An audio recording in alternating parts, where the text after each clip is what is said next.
మంచిది. మన తండ్రైన దేవుని నుండియు, ప్రభువైన యేసుక్రీస్తు నుండియు కృపయు, సమాధానం మీ అందరికీ కలుగునుగాక. మన ప్రభువైన యేసుక్రీస్తు నామములో మిమ్మల్ని అందరినీ కూడా ఈ ఆదివారం వాక్య భాగంలోనికి ఆహ్వానిస్తున్నాము. గడిచినటువంటి వారమంతా దేవుడు తన రెక్కల కింద మనల్ని భద్రపరిచి, క్షేమం ఇచ్చి, మరొక ఆదివారము ఆయన సన్నిధిలో ఈ రీతిగా గడుపుటకు కృప దయచేసిన అతి దేవాతి దేవుడికి మనం కృతజ్ఞతాస్తుతులు చెల్లించబద్దులమై ఉన్నాము. చక్కగా పాటల్లో, ప్రార్థనలో, ఆరాధనలో తోడినటువంటి దేవుడు ఈ దిన వాక్య భాగంలో కూడా మనకు సహాయం చేయనట్లుగా లేఖన భాగాలు చదువుకుందాం. మరి ప్రత్యక్ష గుడారంలోని పాత్రలు పాత్రధారులు, సరేనా? ప్రత్యక్ష గుడారంలో పాత్రలు చదివాము.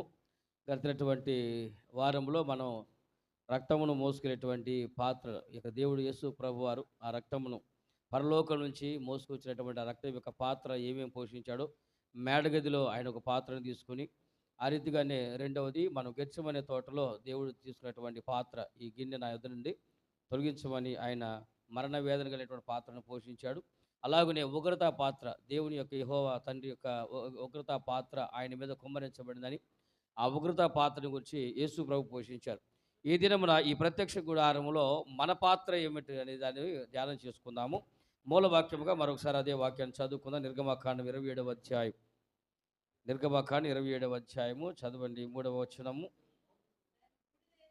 దాని బూడిద ఎత్తుటకు కుండలను, గరిటెలను, గిన్నెలను, ముండ్లను, అగ్ని పాత్రలను చేయవలెను. ఈ ఉపకరణములన్నీ ఇత్తడితో చేయవలెను. దేవుడి మాటలు దీవించునుగాక. ప్రార్థన చేసుకుందాం. చిన్న ప్రార్థన సహాయం ద్వారా ఈ వాక్య ధ్యానం చేద్దాం. సర్వశక్తిమంతుడా, మహోన్నతుడా, భూమి ఆకాశాల సృష్టికర్త అయినటువంటి తండ్రి, మీ ఘనమైన అతి పరిశుద్ధ నామానికి వందనాలు, స్తుతులు, స్తోత్రాలు మా ప్రభువు యేసుక్రీస్తు నామములో చెల్లిస్తున్నాం. మరొక తరుణమునైనా మీ సన్నిధిలో ఈ రీతిగా గడుపుటకు మీరు ఇచ్చిన శ్రేయస్కరమైన ఈ అవకాశాన్ని బట్టి మీకు కృతజ్ఞతాస్తుతులు చెల్లిస్తున్నాము నా తండ్రి. ఇంతవరకు పాటలు, ప్రార్థన, ఆరాధన క్రమంలో సహాయం చేశారు. లేఖనైన ప్రభా, మరొకసారి నీ ప్రత్యక్ష గుడారంలోనికి వెళుతున్నాము నాయన. అందులో ఉన్నటువంటి ప్రత్యక్షతలను మేము నాయన చూచున్నట్లుగా మా నేత్రములు తెరవమని ప్రార్థన చేస్తున్నాము నా తండ్రి. ప్రభా, నిన్ను ధర్మశాస్త్రంలో ఆశ్చర్యకరమైన సంగతులు చూచున్నట్లు నా కన్నులు తెరవమని దావీదు ప్రార్థన చేశాడు ప్రభా. మేము కూడా నాయన ఈ ప్రత్యక్ష గుడారంలో నా తండ్రి రాబోయేటువంటి తరములకు నాయన సరిపడేటువంటి లేఖనాలు నా తన అందులో మీరు ఇమర్చబడిన కనుక అవి చూచున్నట్లు ప్రభా, మరొకసారి మా నేత్రాలు తెరిచి అవి మాకు అర్థమైనట్టు బోధించి, అవగాహన చేసుకుని, ఆకలింపు చేసుకుని, అర్థవంతమైన విశ్వాస జీవితాన్ని కొనసాగించడానికి సహాయం చేయండి. చెబుతున్నటువంటి నాకు మరొకసారి నీ నీ యజ్ఞ నాపై వేసి నా తండ్రి పవిత్రమైన పెదవులతో సిద్ధపరిచి, స్థిరపరిచి, దృఢపరిచి నీ బిడ్డలకు అందించుటకు శక్తి దయచేసి నీ కృపదారి ఈ కార్యమును జరిగించమని యేసయ్య పరిశుద్ధ నామములో అడుగుతున్నాను మా పరలోకపు తండ్రి. ఆమేన్. మంచిది. చదువునటువంటి లేఖనాల్లో నుంచి పాత్రలు. ఇంకా రాబోయేటువంటి వారంలో అగ్ని పాత్రతో ఈ పాత్ర యొక్క పరిచర్య అయిపోతుంది ప్రత్యక్ష గుడారం బలిపీఠం దగ్గర. ఆ తర్వాత మనము ఇక ఇత్తడి గంగాళం దగ్గరకు పోదాం. అద్దములతో పొదిగించడం ఇత్తడి గంగాళం యొక్క పాత్ర. ఇలాంటిది ప్రతి ఒక్కటి కూడా అక్కడ పెట్టబడినటువంటి పాత్రల్లో నుంచి మనం చూసే ప్రతిసారి కూడా దేవుడికి మనం ఎలాగున ఆయన పోషించేటువంటి పాత్రలు పెట్టారు. అయితే ఇందులో మన పాత్రలు ఏంటి? ఎవరి పాత్రలు వారు సమర్థవంతంగా చెప్పండి. ఎవరి పాత్రను వాళ్ళు సమర్థవంతంగా పోషించాలి. మేము డ్రామా వేసాం 1997 సంవత్సరంలో మేము డ్రామా వేసాం. అందులో నేను హీరోని అనమాట. నేను హీరోని, దాంట్లో హీరోయిన్, అలాగే విలన్స్, ఫైటర్స్ వీళ్ళందరూ ఉంటారు. ఆ పాత్ర మేము చేయటానికి నేను అప్పటికి కాలేజ్ అయిపోయింది, ఐటీఐ చదివి అయిపోయిన తర్వాత తెనాల్లో జాబ్ చేస్తున్నా. ఆ జాబ్ చేయడానికి రోజు ఆ పుస్తకం తీసుకుని ఉదయాన్నే రైలు బండ్లు ఎక్కిన కాడి నుంచి ఆ పుస్తకంలో నా పాత్ర చదవటం అనమాట. ఈలోపు మాకు సంఘటన జరిగింది. మేము డ్రామా వేయటానికి ఆ సందర్భంలో అన్ని క్యారెక్టర్లు సెట్ చేసాం ఊర్లో నుంచి. మాకు కొంతమంది మరి అంత పాజిటివ్గా ఉండరుగా, వ్యతిరేకమైనటువంటి పాత్రలు ఎవరు ఉంటారు కదా. ఆ విలన్స్ మాకు డ్రామాలో విలన్లే కాదు, బయట కూడా విలన్లు ఉంటారు. ఆ బయట విలన్ల మీద యాక్చువల్గా వాళ్ళకి నిఘా లేదు. నాకు ఒక ఐడియా ఉంది. ఏంటంటే ఒకవేళ మేము వేసేటువంటి నాటకం అది మాకు భక్తి లేకపోతే అది మాకు తెలియదు, కానీ పైగా పండగకి మళ్ళీ ఏ పండగకి, జనవరి పండగ వేయటానికి, కానీ పండగ చేయడానికి దేవుడి యొక్క ప్రార్థన పండగ, పగల పండగ, రాత్రిపూట మా డ్రామా ఉంటుందన్నమాట. ఈ డ్రామా చేయడానికి క్యారెక్టర్ అన్నీ అమర్చేసాం, అందరిని కూడా సిద్ధపరిచేసాం. అయితే ఎక్కడో నాకు 6 సెన్స్ తేడా కొడుతుంది. ఈ వేసినటువంటి మా పాత్రలు ఎవడెవడికైతే ఏ పాత్ర ఇచ్చానో ఈ పాత్రలో ఒక పాత్ర ఎక్కడో డౌన్ఫాల్ చేయబోతున్నారు. అంటే మా ప్రత్యర్థులు ఏం చేస్తారు, ఈ డ్రామా సక్సెస్ కాకూడదు ఊర్లో. ఊర్లు కాకుండా చేయాలి. ఈడు ఆద్యంలో జరుగుతున్న ఈ నాటకాన్ని జరగకుండా చేయాలంటే ఏం చేయాలంటే పాత్రలన్నీ చివరిదాకా తీసుకురావాలి. చివరిదాకా తీసుకొచ్చి లాస్ట్ ఇంక రేపు డ్రామా ఏస్తాం అనగా ఇవాళ ఒక క్యారెక్టర్ అయిపోయింది. నేను నాటకం అని అన్నాడు. ఇప్పుడేం చేయాలా? నెల రోజుల పైన ప్రాక్టీస్ చేసాము. అందరికి తలా ఒక పాత్ర ఇచ్చాము. హీరోయిన్ కూడా చూసొచ్చాము. తెనాల్లో ఇద్దరు హీరోయిన్‌లు సెలెక్ట్ చేసాము. హీరోయిన్‌లు సెలెక్ట్ చేసి పాపం వాళ్ళ పాత్ర వాళ్ళు పోషిస్తారు. మేము హీరోని, ఇంకో హీరో చంద్ర అని మా సురేంద్ర బాబు గారిని వాడిని పెట్టాము. ఇలా అందరూ తలా ఒక పాత్ర రెడీగా చేసాం గానీ, ఒక పాత్ర మాత్రం కరెక్ట్‌గా టైమింగ్ వచ్చింది. ఇంక రేపు మనం నాటకం వేస్తాం అనంగా ఇక ఈరోజు ఆగిపోయాడు. ఇప్పుడేం చేయాలి చెప్పండి? ఏమవుతుంది? మనమేమో భారీ స్థాయిలో సెట్టింగ్ చేసాం. దాంట్లో జనాలు అంతా సెటప్ చేసాం. అంతా రెడీ చేసి పెట్టాం. డబ్బులు బోలెడు ఖర్చు పెట్టాం. ఇంత ఖర్చు పెట్టిన తర్వాత వీడొక్కడు ఆగిపోయాడు. ఏమై ఉండాలి చెప్పండి? అందరూ మనోళ్ళందరూ నీరు గారిపోయాడు. ఒక్క రవీంద్ర బాబు తెనాలి తప్ప. ఎందుకు తెలుసా? ఈ ప్లాన్ ఆల్రెడీ ముందే అయ్యిద్ది అని తెలిసి ఎవడెవడైతే హీరోలో మనకు వ్యతిరేకంగా ఉన్నాడో చూసి ఆడి పాత్ర ఆల్రెడీ మా చిన్నాన్న కొడుకు నాగరాజు గారి చేత ప్రాక్టీస్ చేయించా. మా అన్నయ్య ఆల్రెడీ వాడు నాతో పాటు తెనాలి వస్తా ఖాళీ పని చేస్తున్నాం. ఆయన కుమార్ కంపెనీలో పని చేస్తున్నాడు. నేను అక్కడ అదే దాంట్లో ఒక కంపెనీ స్టీల్ కంపెనీ, ఒక ప్లాస్టిక్ కంపెనీలో పని చేస్తున్నాం. వెళ్తూ అన్నాను, "ఒరేయ్ నువ్వు క్యారెక్టర్ వేయాలన్నా." "అదేంటిరా" అని అన్నాడు. "పలానోడు ఉన్నాడు కదా" అన్నాడు. లేదు ఉంటాడు, కానీ ఒకవేళ రేపు డ్రామా అనగా ఇవాళ కనుక మన హ్యాండ్ ఇస్తే మన డ్రామా అయిపోద్ది. ఎందుకంటే ఆ క్యారెక్టర్ చాలా లెంగ్త్ ఉంటుంది. అది ఎవడు చేయలేడు మన మధ్యలో అన్నాడు. "మరి నీకెలా తెలుసు?" "నేను చెబుతున్నా కదా, నువ్వెందుకు, నష్టమేం లేదు, నువ్వు పాత్ర రెడీ చేసుకో" అని చెప్పేసి వాడికి ఒక పుస్తకం ఇచ్చి వాడి పాత్ర మాత్రం ఎవరికి తెలియదు. ఆ విషయం నాగరాజు అన్నకే నాకు మాత్రమే తెలుసు. ఇద్దరు ఈ పాత్ర రెడీ చేశాను. నేను ఎక్స్పెక్ట్ చేసినట్టుగానే ఒకడు ఆగిపోయాడు. అదే పాత్రని ఆ హీరోయిన్ తీసుకొచ్చిన రోజు ఆడు ఆగిపోతే రాడకపోతే అందరూ ఆగిపోయారు. ఎట్లా అని అన్నారు. "ఏం అవసరం లేదు, దానికి ఎవరు రావాలి వాళ్ళు వస్తారని" చెప్పేసి మా వాడిని తీసుకొచ్చా. మా అన్నయ్య తీసుకొచ్చి మా చిన్నాన్న కొడుకు అనమాట. ఆయన లైన్లో తీసుకొచ్చి అసలు ఆ డ్రామా ఆడు మా ఊళ్ళు కానీ ఆడవాళ్ళు చూస్తేనే ఉనిగిపోతాడు, చిగుతో చచ్చిపోతాడు. అలాంటి వాడిని కూడా తీసుకొచ్చి స్టేజ్ ఎక్కించి వాడి చేత నాటకం ఆడిచ్చేసేవాడిని. అర్థం కాల, ఆడు మిగిలినటువంటి అంతకన్నా ఆడే బాగా చేశాడు. ఎందుకంటే ఆల్రెడీ ప్రాక్టీస్ అయిపోయింది. ఒక లోకసమైనటువంటి నాటకాల్లో ఒక నాటకం వేసేటువంటి ఆ పాత్రలకి మనం అంతగా ప్రాక్టీస్ చేస్తే ఇక మరి ఆత్మీయ విషయాల్లో ఉన్నటువంటి వాటి చెప్పండి, ఎందుకు పనికిరావు ఆ పాత్రలు. దానివల్ల మేమేదో నాటకం వేసామని చెప్పుకోవడానికి తప్ప 10 మందిని మెప్పించడానికో లేదా 10 మంది సంతోషపరచడానికో లేకపోతే అల్లరి చిల్లరగా చేసేటువంటి పాత్రలు తప్ప దానివల్ల ఎవరికి ప్రయోజనం ఉండదు. కానీ లోకసమైనటువంటి పాత్రలకే మనం అంత విలువ ఇచ్చి అలా చేస్తామంటే మరి ఆత్మసమైనటువంటి పాత్రలుగా ఉన్నటువంటి మనం ఇంకెంత విలువ చూడాలి చూడండి. వాటికి నేను అంటుంది, వాటి కోసం మనం అంత తపన పడ్డాం, కానీ వాటి వల్ల ప్రయోజనం ఉండదు. అదే దేవుని యొక్క సన్నిధిలో కనుక నీవు పాత్రగా వాడబడితే ఎన్నో కుటుంబాలు బాగుపడతాయి, ఎంతోమంది బతుకులను బాగు చేయొచ్చండి. ప్రత్యక్ష గుడారంలో ఇక్కడ ఒక చిన్న గిన్నె మనకు తెలిసే, ఈ గిన్నె పెద్దగా మనకు తెలిసేది గిన్నె ఏం చేస్తామా, గిన్నె అంటే అసలు జనరల్గా గిన్నెలు అయితే పట్టించుకోరు.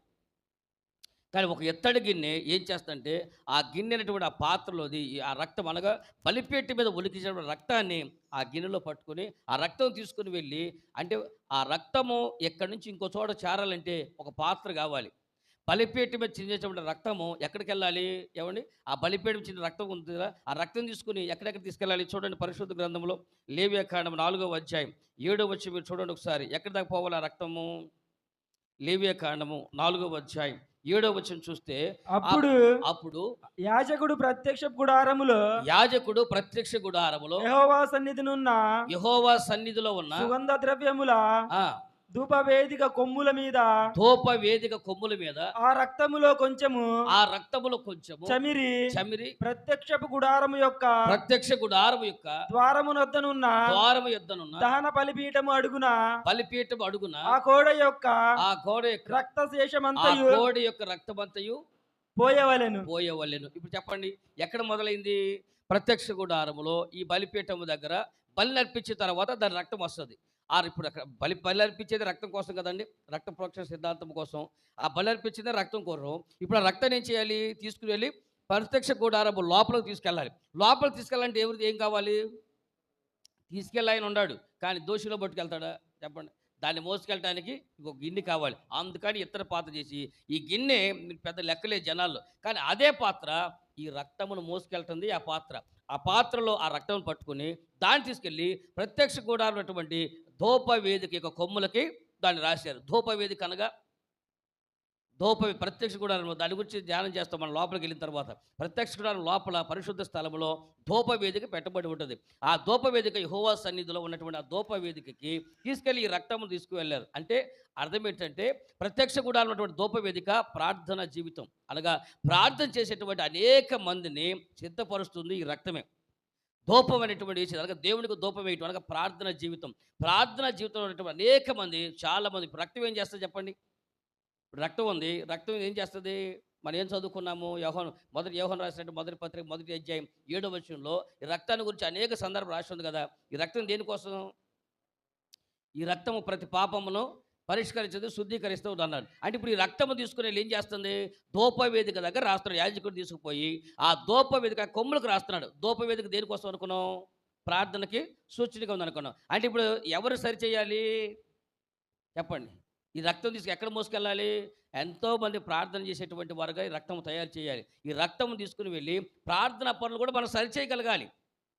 ప్రార్థన చేసేటువంటి వారిని, ప్రార్థనా పనులకి ఈ రక్తాన్ని మోసుకుని వెళ్ళాలి. అసలు మన దేవుడు ఈ రక్తం చిందించినప్పుడు, ఈ రక్తం ఇచ్చినప్పుడు ఏం చెప్పాడు? పోయిన వారం మనం బల్ల ఏదో చేసాం. ఆ బల్లలో చేసినప్పుడు ఆ రక్తం తీసుకుని ఏం చేయమన్నాడు చెప్పండి? ఇప్పుడు ఇది నా రక్తం అని ఇచ్చాడు కదా. యేసు ప్రభువారు ఈ రక్తం ఇచ్చేటప్పుడు ఏమని చెప్పించాడు? కొరింథీ పత్రికలో పౌలు మళ్ళీ ప్రస్తావన చేశాడు. ఏమని చూడండి ఒకసారి. ఇది నా రక్తం అని అన్నాడు. ఏం చేయమన్నాడు రక్తాన్ని? ఈ రక్తాన్ని ఏం చేయమన్నాడు చూడండి ఒకసారి. పరిశుద్ధ గ్రంథము కొరింథీయులకు రాసిన మొదటి పత్రిక 11వ అధ్యాయం 27వ వచనం చూడండి ఒకసారి. మొదటి కొరింథీ పత్రిక 11వ అధ్యాయం 27వ వచనంలో కాబట్టి దాని ముందు వచనం చదువు నాన్న. ఎన్నో వచనం అది? 27వ వచనం, 26వ వచనం చదువు నాన్న. మీరు ఈ రొట్టెను తిని ఈ పాత్రలోనిది తాగున్నప్పుడల్లా ప్రభు వచ్చు వరకు ఆయన మరణమును ప్రచురణము ఏం చేయాలంటండి? ఇప్పుడు ఆయన తను అప్పగింపబడబో రాత్రి అని చెప్పి దాని ముందే చెప్పాడు, ఒక రొట్టెను ఇచ్చి ఇది నా శరీరం అని చెప్పిచ్చాడు. దీన్ని తిన్నప్పుడల్లా నన్ను జ్ఞాపకం చేసుకుని అన్నాడు. తర్వాత ఒక గిన్నెని తీసుకుని ముందు వచ్చిన చదువున్నాను మళ్ళీ ఒకసారి. దాని ముందు వచనంలో ఏం రాసి ఉంది? ఆ ప్రకారమే 24వ వచనం. దానిని విరిచి ఇది మీ కొరకైనా నా శరీరము నన్ను జ్ఞాపకము చేసుకున్నటకై దీనిని చేయుడని చెప్పాను. ఆ ప్రకారమే భోజనమైన పిమ్మట ఆయన పాత్రను ఎత్తుకొని ఇది ఈ పాత్ర నా రక్తం వలన కొత్త నిబంధన ఏం చేశాడు? ఇది కొత్త నిబంధన పాత్ర అని ఇచ్చాడు. అంటే ఈ రోజున పాత నిబంధన ఏంటి? మనకు పాత నిబంధన ఉంది. ఎక్కడ? ఇశ్రాయేలీయులకి, అది యూదులకి ఒక పాత నిబంధన చేశాడు. ఏంటి ఆ నిబంధన అంటే, మనుషులు ఎవరైనా పాపం చేస్తే ఆ పాపమునకు బదులుగా పరిష్కారముగా దేవుడు బలి అర్పించాలని, రక్త ప్రోక్షణ జరిగించాలని అన్నాడు. తర్వాత కొత్త నిబంధన ఏం చేశాడు? ఇక మీరు బలి అర్పించాల్సిన అవసరం లేదు, మీ అందరి కొరకు ఒక బలి పశువుగా నేను బలి అవ్వబోతున్నాన్న సంగతి చెప్పడానికి ఆయన తను అప్పగించబడే రాత్రి పని చేశాడు. చేసి ఇది నా రక్తం వలన కొత్త నిబంధన. ఇప్పుడు ఈ నిబంధన మీరేం చేయాలి? దీన్ని త్రాగునప్పుడల్లా చదువు నన్ను కంటిన్యూ చేయండి. దీన్ని తాగునప్పుడల్లా నన్ను జ్ఞాపకం చేసుకున్నట్టుకై దీన్ని చేయుడని చెప్పాను. మీరు ఈ రొట్టెను తిని ఈ పాత్రలోనిది త్రాగునప్పుడల్లా ప్రభు వచ్చు వరకు ఆయన మరణము ప్రచురణము. సరే చెప్పండి. ఇప్పుడు మన శరీరము రక్తం తీసుకున్నాం. ఆ రక్తం తీసుకున్నటువంటి తర్వాత మనం ఏం చేయాలి? వచ్చే వారం రావాలి. మళ్ళీ వచ్చే వారానికి మళ్ళీ ఎప్పుడు నెలకు ఒకసారి తీసుకోవడం రావటమే. ఏం చేస్తాం? ఇప్పుడు తాగేసాం, శరీరం తీసుకున్నాం, మళ్ళీ వచ్చే నెల వచ్చి మళ్ళీ శరీరం ఈ మధ్యలో మనం ఏం చేయాలంటున్నా? ప్రభు వచ్చు వరకు ఆయన మరణమును ప్రచురము చేదురు అన్నాడు. అంటే మనం ఏం తీసుకోవాలి? ఇప్పుడు తీసుకున్నాము, ఆయన రక్తాన్ని తీసుకున్నప్పుడు మనం ఏం చేయాలి? ఆ రక్తం తీసుకుని ఏం చేయాలా? మనకి ఎప్పుడో చిన్నప్పుడు ఒక కథ ఉండేది. ఒరే అమ్మగారు లోపలికి వెళ్ళారు, మీరు బయట కూర్చుని బట్టలన్నీ బయట ఆరేసి ఉండయి, వర్షం వస్తే చూస్తూ ఉండండి అని చెప్పి వెళ్ళాడంట. గుర్తుందా మీకు? పరమానంద శిష్యుల గురించి విన్నారా? బట్టలన్నీ చూస్తూ ఉండండి అని చెప్పేసి అంటే సరే సార్ అందరూ కూర్చుంటారు.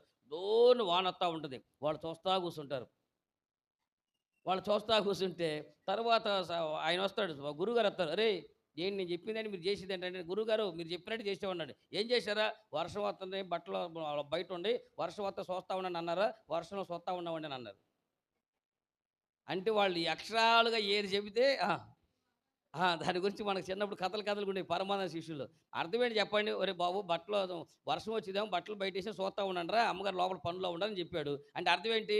వర్షం వస్తే చూస్తా కూర్చోమనా, లేదా తీసి బయట లోపలేయమనా? వీళ్ళు చూస్తా కూర్చున్నారు. యాజ్ ఇట్ ఈజ్‌గా ఆయన ఏం చెబితే అదే చేస్తారన్నమాట. అందుకని ఆయన చాలా ప్రమాదం, వాళ్ళతో జాగ్రత్తగా ఉండేటువంటి వాడు. అవి కథలుగా ఉండేవి చాలా ఇవి. పోనీ ఇప్పుడు చెప్పండి, నన్ను జ్ఞాపకం చేసుకోండి అన్నాడు. అంటే మనం ఏం చేయాలి?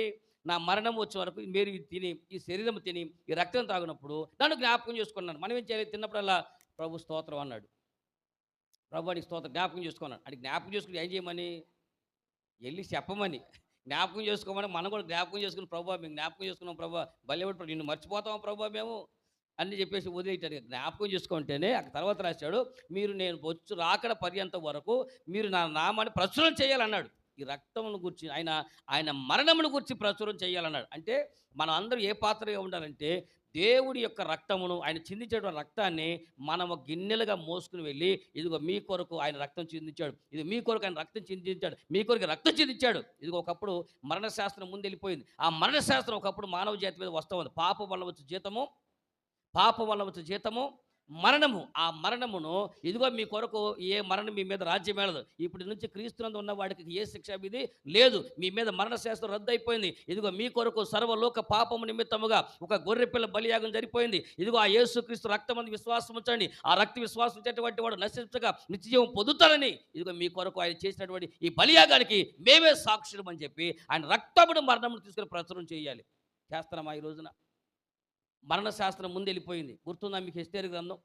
ఎస్తేరు సంఘటన మీకు గుర్తుందండి? పరిశుద్ధ గ్రంథంలో ఎస్తేరు అనేటువంటి ఒక గ్రంథం ఉంటుందండి. ఆ గ్రంథంలో 127 ఆస్థానాలు ఎన్నున్నాయి? అహష్వరోషు రాజు పరిపాలన చేస్తూ ఉన్నాడు.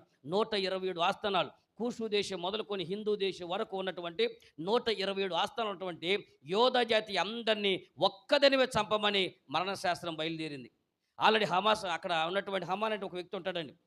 పరిశుద్ధంగా చూడండి ఒకసారి 3వ అధ్యాయం ఎస్తేరు గ్రంథం 3వ అధ్యాయం 1వ వచనంలోనే ఒక వ్యక్తి యోధా జాతి మొత్తాన్ని సర్వనాశనం చేస్తానని సవాల్ చేసి ప్రగల్భాలు పలికాడు. ఈ సంగతులైన తరువాత రాజైన అహష్వరోషు అమ్మోదాత కుమారుడును అగాగియునగు హామానును గణపరిచి వాని హెచ్చించి వాని పీఠమును తన దగ్గర అధిపతులందరికంటే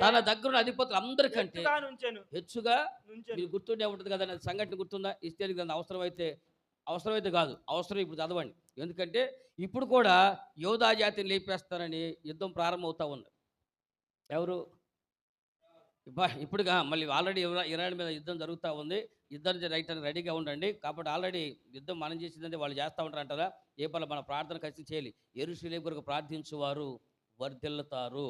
అర్థమైందా? ఇజ్రాయిల్ ఎవరు కావాలని ఎవరి మీదకి వెళ్ళరండి. గుర్తుపెట్టుకోండి, ఎవడైనా బలవంతుడు బలహీనుడి మీదకి వెళ్తాడా? బలహీనుడు బలవంతుడి మీదకి వెళ్తారా? వాడు మీ సైకాలజికల్ చెప్పండి. నేచురల్గా జరిగే సంఘటనలో బలవంతుడు బలహీనుడి మీదకి వెళ్తాడా? బలహీనుడు బలవంతుడు పొద్దు కదిలిస్తూ ఉంటాడా? ఎవడు కదిలిస్తాడు? బలవంతుడే వాడు ప్రతాపం చూసి మాట్లాడితే బలహీనుడి మీదకి వెళ్తూ ఉంటారు. అంతేగాని ఏం తనలేడు పెద్దవాడి మీద రండి చూసుకుందాం అంటాడా? అండ్ కదా. ఇజ్రాయిల్ దేశము ఆ పరిస్థితి చూస్తే ప్రపంచ దేశంలో సైనిక పరంగా కానీ లేకపోతే వాళ్ళు ఉన్నటువంటి వాళ్ళు మామూలుగా బలహీనులు. ఇది జనం విషయంలో కానీ విషయంలో వాళ్ళు బలహీనులు. దేశ విషయంలో చిన్న దేశం. ఆ చిన్న దేశం చుట్టుపక్కల 20 దేశాలు శత్రు రాజ్యాలు ఉన్నాయి. ఎవరి మీదకి వెళ్తారు? ఇజ్రాయిల్ అయితే గ్యారెంటీగా వాళ్ళు ఎవరి జోలికి వెళ్ళరు. అట్ ద సేమ్ టైం బలహీనులు కదా వాళ్ళ జోలికి వస్తే వాళ్ళ వెనక బలవంతుడు ఉన్నాడు. దేవుడి స్తోత్రం కలుగును గాక. ఇజ్రాయిల్ గోరు కూడా తాకుండా కాపాడేటువంటి దేవుడు ఆయన కంట్రోల్ తీసుకున్నంత వరకే ఎవడు ఆగడాలు సాగుతాయి. దేవుడు కంట్రోల్ తీసుకోకుండా యుద్ధాన్ని మనుషులు యుద్ధం చేస్తే సరిపోదు. కానీ దేవుడే కంట్రోల్ తీసుకునేటువంటి యుద్ధం చేయబోతున్నాడు. జాగ్రత్తగా గుర్తుపెట్టుకొని దేవుడే కనుక యుద్ధాన్ని కంట్రోల్ చేస్తే, గుర్తుందిగా గొలియాతుని ఎట్ట పడగొట్టించాడు? ఎవరి చేత? దావీదు చేత చిన్న రాయి పెట్టి పడగొట్టించగలుగుతాడు. పెద్ద బాంబులు అవసరం లేదండి. అలాగనే ఇప్పుడు జరుగుతున్న యుద్ధం ఆల్రెడీ ఈ దినం కూడా యుద్ధం జరుగుతూ ఉంది. కాబట్టి యెరూషలేము కొరకు ప్రార్థన చేయండి. కాబట్టి ఒకవేళ ఇది 3వ ప్రపంచ యుద్ధంగా మారిపోతూ ఉంటే, ఒకవేళ ఇది ప్రమాదకరంగా మారుతూ ఉంటే మనం ఒకటే ప్రార్థన, యుద్ధం ఆగిపోవాలి, యుద్ధం జరగాలని మనం కోరుకోకూడదు. కానీ ప్రపంచ దేశానికి శాంతిని అనుగ్రహించేటువంటి సమాధాన ప్రాప్తమైనటువంటి యెరూషలేముకు సమాధానం రావాలని ప్రార్థన చేయండి. యుద్ధం అంటే ఆగిపోవాలి. అంతేకాదు యుద్ధంలో ఇశ్రాయేలు గెలవాలి. మనం అనపోయినా దేవుడు దాన్ని గెలిపిస్తాడు. అదైందా? ఇశ్రాయేల్ గోరు కూడా తాకలేరు ఎంతమంది ప్రయత్నం చేసినా కానీ అది ఎప్పుడు కాపాడబడుతూనే ఉంటుంది. కాబట్టి దాన్ని చూసి ప్రపంచం వనకాల్సింది తప్ప ప్రపంచాన్ని చూసి అది వనకనే వనకదు. నువ్వు అమెరికా సపోర్ట్ చేయకపోతే నేను చాలాసార్లు చెప్పి ఒక ముందు మన వీడియోలు మీరు ఎప్పుడైనా రిమైండ్ చేసి చూడండి. ప్రపంచంలో ఒకనాటికి అమెరికా కూడా ఇజ్రాయెల్ విషయంలో చేతులు ఎత్తేసిందని చెప్పా.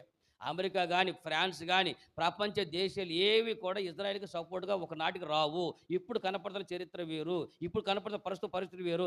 రాబోయే దినాలలో ప్రపంచ ఆర్థిక వ్యవస్థ అతలాకుతలం అయిపోయి ఇజ్రాయెల్ దేశాన్ని ఒంటరిగా చేస్తాయి. ఆ ఇజ్రాయెల్ దేశం ఒంటరిగా అయిపోతాయి. ఆ ఒంటరి అయిపోయిన తర్వాత అన్ని దేశాలు చేతులు ఎత్తేస్తాయి. కానీ అప్పుడు చెప్పాగా, అప్పుడే దేవుడు ఇజ్రాయెల్ దేశాన్ని యుద్ధం కంట్రోల్ తీసుకుంటాడు. దేవుడే యుద్ధం చేసి ఆ రోజున అంత్య దినములందు దేవుని రాకడకి సమీపిస్తూ ఉంటుంది. కాబట్టి అలాంటి పరిస్థితులు రాబోతున్నాయి. ఈ విషయంలో మీరు శ్రద్ధగా ఆలకిస్తూ జాగ్రత్తగా ఉండి ప్రార్థన అయితే మీరు చేస్తూ ఉండండి. ఇప్పుడైతే మాత్రం ఒక మాట చెప్తున్నాను. ఇలాగున ఎందుకు చేయాలంటే ఎస్తేరు సందర్భం ఒక గ్రంథంలో ఒక సంఘటన జరిగిందండి. 127 ఆస్థానాలు ఉన్నాయి. వాటిలో అప్పుడు కూడా యూదా మతాన్ని మట్టు పెట్టాలని, యూదులు భూమి మీద లేకుండా చేయాలని ఎన్నోసార్లు ప్రకటనలు. మీరు కావాలంటే ప్రపంచ అనేక సార్లు చరిత్రను తిరగరాసి చదవండి. ఇప్పుడు 6000 సంవత్సరాల పైన ఈ మానవ చరిత్రలో ఎన్ని సందర్భాల్లో యూదా జాతిని మీద లేపేస్తామని. చివరికి ఇప్పుడు ఉన్నాడే అడ్హోక్ ఎట్లా ఉన్నాడు, వాడు లేపేస్తున్నాడు. సర్ వాల్తేర్ జెనీవా వాడు లేపేస్తానన్నారు. ఇప్పుడు రష్యా కూడా సవాల్ చేసింది ఏమని, ఇజ్రాయెల్ లేకుండా చేస్తానని. ఏమన్నా ఒరే నువ్వు ఇజ్రాయెల్ లేకుండా చేస్తావా? నీ పక్కన ఉక్రెయిన్ అంతగా 4 ఏళ్ళు పట్టింది. ఎవరికి? ఉక్రెయిన్ అనేటువంటిది ఒక చిన్న దేశం, పైగా సైనిక బలం కూడా పెద్దగా లేదు, ఆయుధ సంపత్తి కూడా పెద్దగా లేదు. బొడ్డోడు ఒక విధంగా చెప్పాలంటే గుద్దుతే నెత్తురు గొక్కుతాడు నిజంగా రష్యా వాడు గుద్దితే. అలాంటిది ఆయన తెల్లారిపాటు 24 అవర్స్ ఉక్రెయిన్ ఎత్తుకొచ్చి నుంచో పెడతానన్నాడు. 24 గంటలు కాదు, 4 సంవత్సరాలు అవుతుంది. ఆడి సంచారం వచ్చి ఆర్థిక వ్యవస్థ రష్యాది కూలిపోయింది. ఎవడి దెబ్బకి? వారి దెబ్బక. యుక్రెయిన్లో ఉన్నటువంటి మెజారిటీ యూదులే, యుక్రెయిన్ పరిపాలించేటువంటి అతను జెలెన్స్కీ కూడా ఒక యూదుడే. అసలు కక్ష అంతా కూడా అంతే. యోధా జాతి అండి, ఇక్కడ బట్టు యోధా జాతిని లేపేస్తాను. ఏంద్రను యోధా జాతిని లేపేది? టచ్ చేసి చూడు ఒకసారి, చూడండి ఒకసారి. అంత్య దినములందు వచ్చేటువంటి యుద్ధంలో దేవుడే కంట్రోల్ చేస్తాడు, దేవుడే తీసుకుంటాడు. ఇలా అనేక సందర్భాల్లో దేవుని యందు ఉన్న విశ్వాసం బిడ్డలను తుడిచిపెట్టడానికి లోకసమైనటువంటి వ్యక్తులు అనేక సార్లు ప్రయత్నం చేస్తూనే ఉంటారు. ఆ ప్రయత్నాల్లో పోరాటం జరుగుతూనే ఉంటుంది. ఆధ్యాత్మిక పోరాటాలు కూడా నీకు. అందుకని మన పాత్ర ఏంటి? మన పాత్ర ఒకటే, చక్కగా వచ్చే టీవీలో కూర్చోవటం, లేకపోతే చర్చిలో కూర్చొని నడిపించునావా అనుకున్న నడిపించుకోవడం కాదు. మనకు కూడా ఒక పాత్ర ఉంది. ఆ పాత్ర మనం పోషించాలి. అలాంటి ఒక పాత్ర ఎలా పోషించాలి తెలుసా? ఈ రక్తపు యొక్క నిబంధనని కొత్తగా ఒక నిబంధన వచ్చిందన్నారు. ఆ నిబంధన ఏంటంటే పాత నిబంధన కూడా బయలుదేరింది. పాతదే ఒక శాస్త్రం బయలుదేరింది. ఆ శాస్త్రం ఏంటంటే కూషు దేశం మొదలుకొని హిందూ దేశం వరకు ఉన్నటువంటి యోధా జాతి మొత్తాన్ని ఒక్కదాని మీద తుడిచిపెట్టమని ఒక మరణ శాస్త్రం రాసి పంపించారు హమాస్ నాయక. ఆ రోజు హమాన్ అనేటువంటి ఒక వ్యక్తి నాయకత్వంలో. ఆ తర్వాత జరిగినటువంటి పరిణామాల్లో ఎస్తేరటువంటి ఈవిడ ఉపవాసం ఉండి ఒక్క ఆడమ్మాయి అంటే ఒక్క ఆడపిల్ల ఏం చేస్తారు అంటారు కదండి. ఆడవాళ్ళు ఏం చేస్తారు అంటారా? రాజ్యాలే కూల్చేయగలరు. అమ్మా అద్భుతమైన మాట చెప్తాను, నోట్ దిస్ పాయింట్ ఎవరు అన్నారు మీరు. ఏంటంటే 2024 సంవత్సరం వరకు అనేక సందర్భాలు మనం చూసిన వార్తలన్నీ కూడా మగాళ్ళు వాడాలని చంపడమే చూసాం. కానీ 2025 సంవత్సరం వచ్చిన తర్వాత అప్డేట్ అయిపోయి ప్రతి వార్త ఆడవాళ్ళే మగవాళ్ళని చంపుతున్నారు. మీరు చూస్తే న్యూస్ ఒకసారి ఒక సెర్చ్ కొట్టి ఒక లిస్ట్ కొట్టి చూడండి, గూగుల్ని అడిగితే గూగులే చెప్పుద్ది. ఆ లోపల్లో ఈ 2020 సంవత్సరంలో అత్యధికంగా ఆడవాళ్ళే మగవాళ్ళు చంపిన కేసులు ఎక్కువ వస్తున్నాయి. ఎంత క్రూరంగా తయారైపోయారు. ఎవరి ఇంతకుముందు ఆడవాళ్ళు కాపాడుతూ ఉండేవాళ్ళు, ప్రొటెక్ట్ చేస్తూ ఉండేవాళ్ళు, భరించేవాళ్ళు. కానీ అవన్నీ పాత రోజులు కథ. గత మేము కూడా అప్డేట్ అయ్యామని చెప్పి వీళ్ళు కూడా వేసేయటం మొదలు పెట్టేశారు. కానీ పరిశుద్ధ గ్రంథంలో ఎస్తేరటువంటి ఒక్క అమ్మాయి, ఒక యవ్వన కాలపు పిల్ల ఏం చేసి తెలుసండి? యవ్వనస్తురాలు ఒక్క ఉపవాసం చేసి ఏం చేసింది? 127 వాస్తవాలటువంటి మరణ శాస్త్రాన్ని రాజు చేత రద్దు చేసినట్టు చేసింది. దేవుడికి మహిమ కలుగునుగాక. మీరు పరిశుద్ధ గ్రంథం చూస్తే ఆమె చేసినటువంటి, ఆమె పోషించినటువంటి ఈ రక్త పాత్ర ఎలా ఉంటుందో మీకు చిన్న సన్నివేశం గుర్తు చేస్తా. 8వ అధ్యాయంలో కూడా చూడండి ఒకసారి. ఎస్తేరు గ్రంథం 8వ అధ్యాయం 14వ వచనం చూడండి ఒకసారి. రాజనగరు పనికి పెంచబడిన బీజాస్వాముల మీద ఎక్కిన అంచెగాండ్రు రాజు మాట వలన ప్రేరేపించబడి అతి వేగముగా బయలుదేరి ఆ తాకీదు షూషాను కోటలో ఇయ్యబడెను. అప్పుడు మొర్దెకై ఊదావర్ణమును తెలుపు వర్ణములు గల రాజవస్త్రము బంగారపు పెద్ద కిరీటమును అవిసె నారతో చేయబడిన ధూమ్ర వర్ణము గల వస్త్రములను ధరించుకుని వాడై రాజసముఖము నుండి బయలుదేరేను. అక్కడ జరిగినటువంటి ఆ సన్నివేశాలు మీకు చెప్తానండి. మేము అనుకుంటాం, మనం ఏమంటామంటే దేవుడు అద్భుతాలు చేయడం ఏంటి, దేవుడు ఆశ్చర్యక్రియలు చేయాలంటే అద్భుతాలు అంటే మనం ఏమనుకుంటాం, పెద్ద పెద్ద కార్యాలు జరిగిపోవాలి అనుకుంటాం. దేవుడు పెద్ద పెద్ద కార్యాలు, ఆకాశం అగ్ని దించాలేమో, లేదా భూమిని పెద్దగా కదిలించేయలేమో ఇలా అనుకుంటాం. మీకు ఒక అద్భుతమైనటువంటి కార్యం చెబుతానండి. దేవుడు మహా అద్భుత కార్యం చేస్తాడంటే ఒక విషయం చెబుతా. ఒక రాజుకి ఒక రాత్రి నిద్ర లేకుండా చేశాడండి. ఇది అద్భుతం. ఎవరికి? ఒక రాజుకి నిద్ర లేకుండా చేశాడు. అంతే. దేవుడు ఏం అద్భుతం జరిగింది, ఎంతకంటే అద్భుతం తెలిసి చెప్పండి.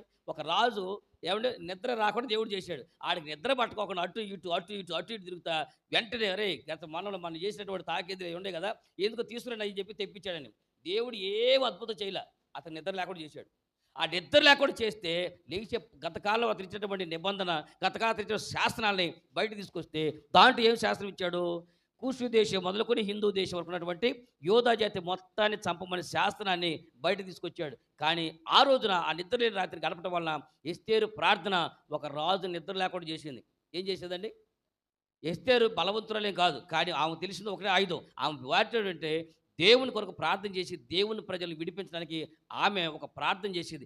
ఆ ప్రార్థన ద్వారా వెంటనే రాజుకు దేవుడు నిద్ర లేకుండా చేశాడు. రాజుకు నిద్ర లేకుండా చేయటం వలన గతకాలపు తాకీదులు బయటకు తెచ్చాడు. వెంటనే అని చెప్పిన పని ఏంటంటే వాటిని తీసుకుని ఇంతకుముందు శాస్త్రం చేసాం. ఏమని? మొత్తం యోధా జాతి అందరిని ఒక్కదాని మీద చెప్పని శాస్త్రం చేసాం.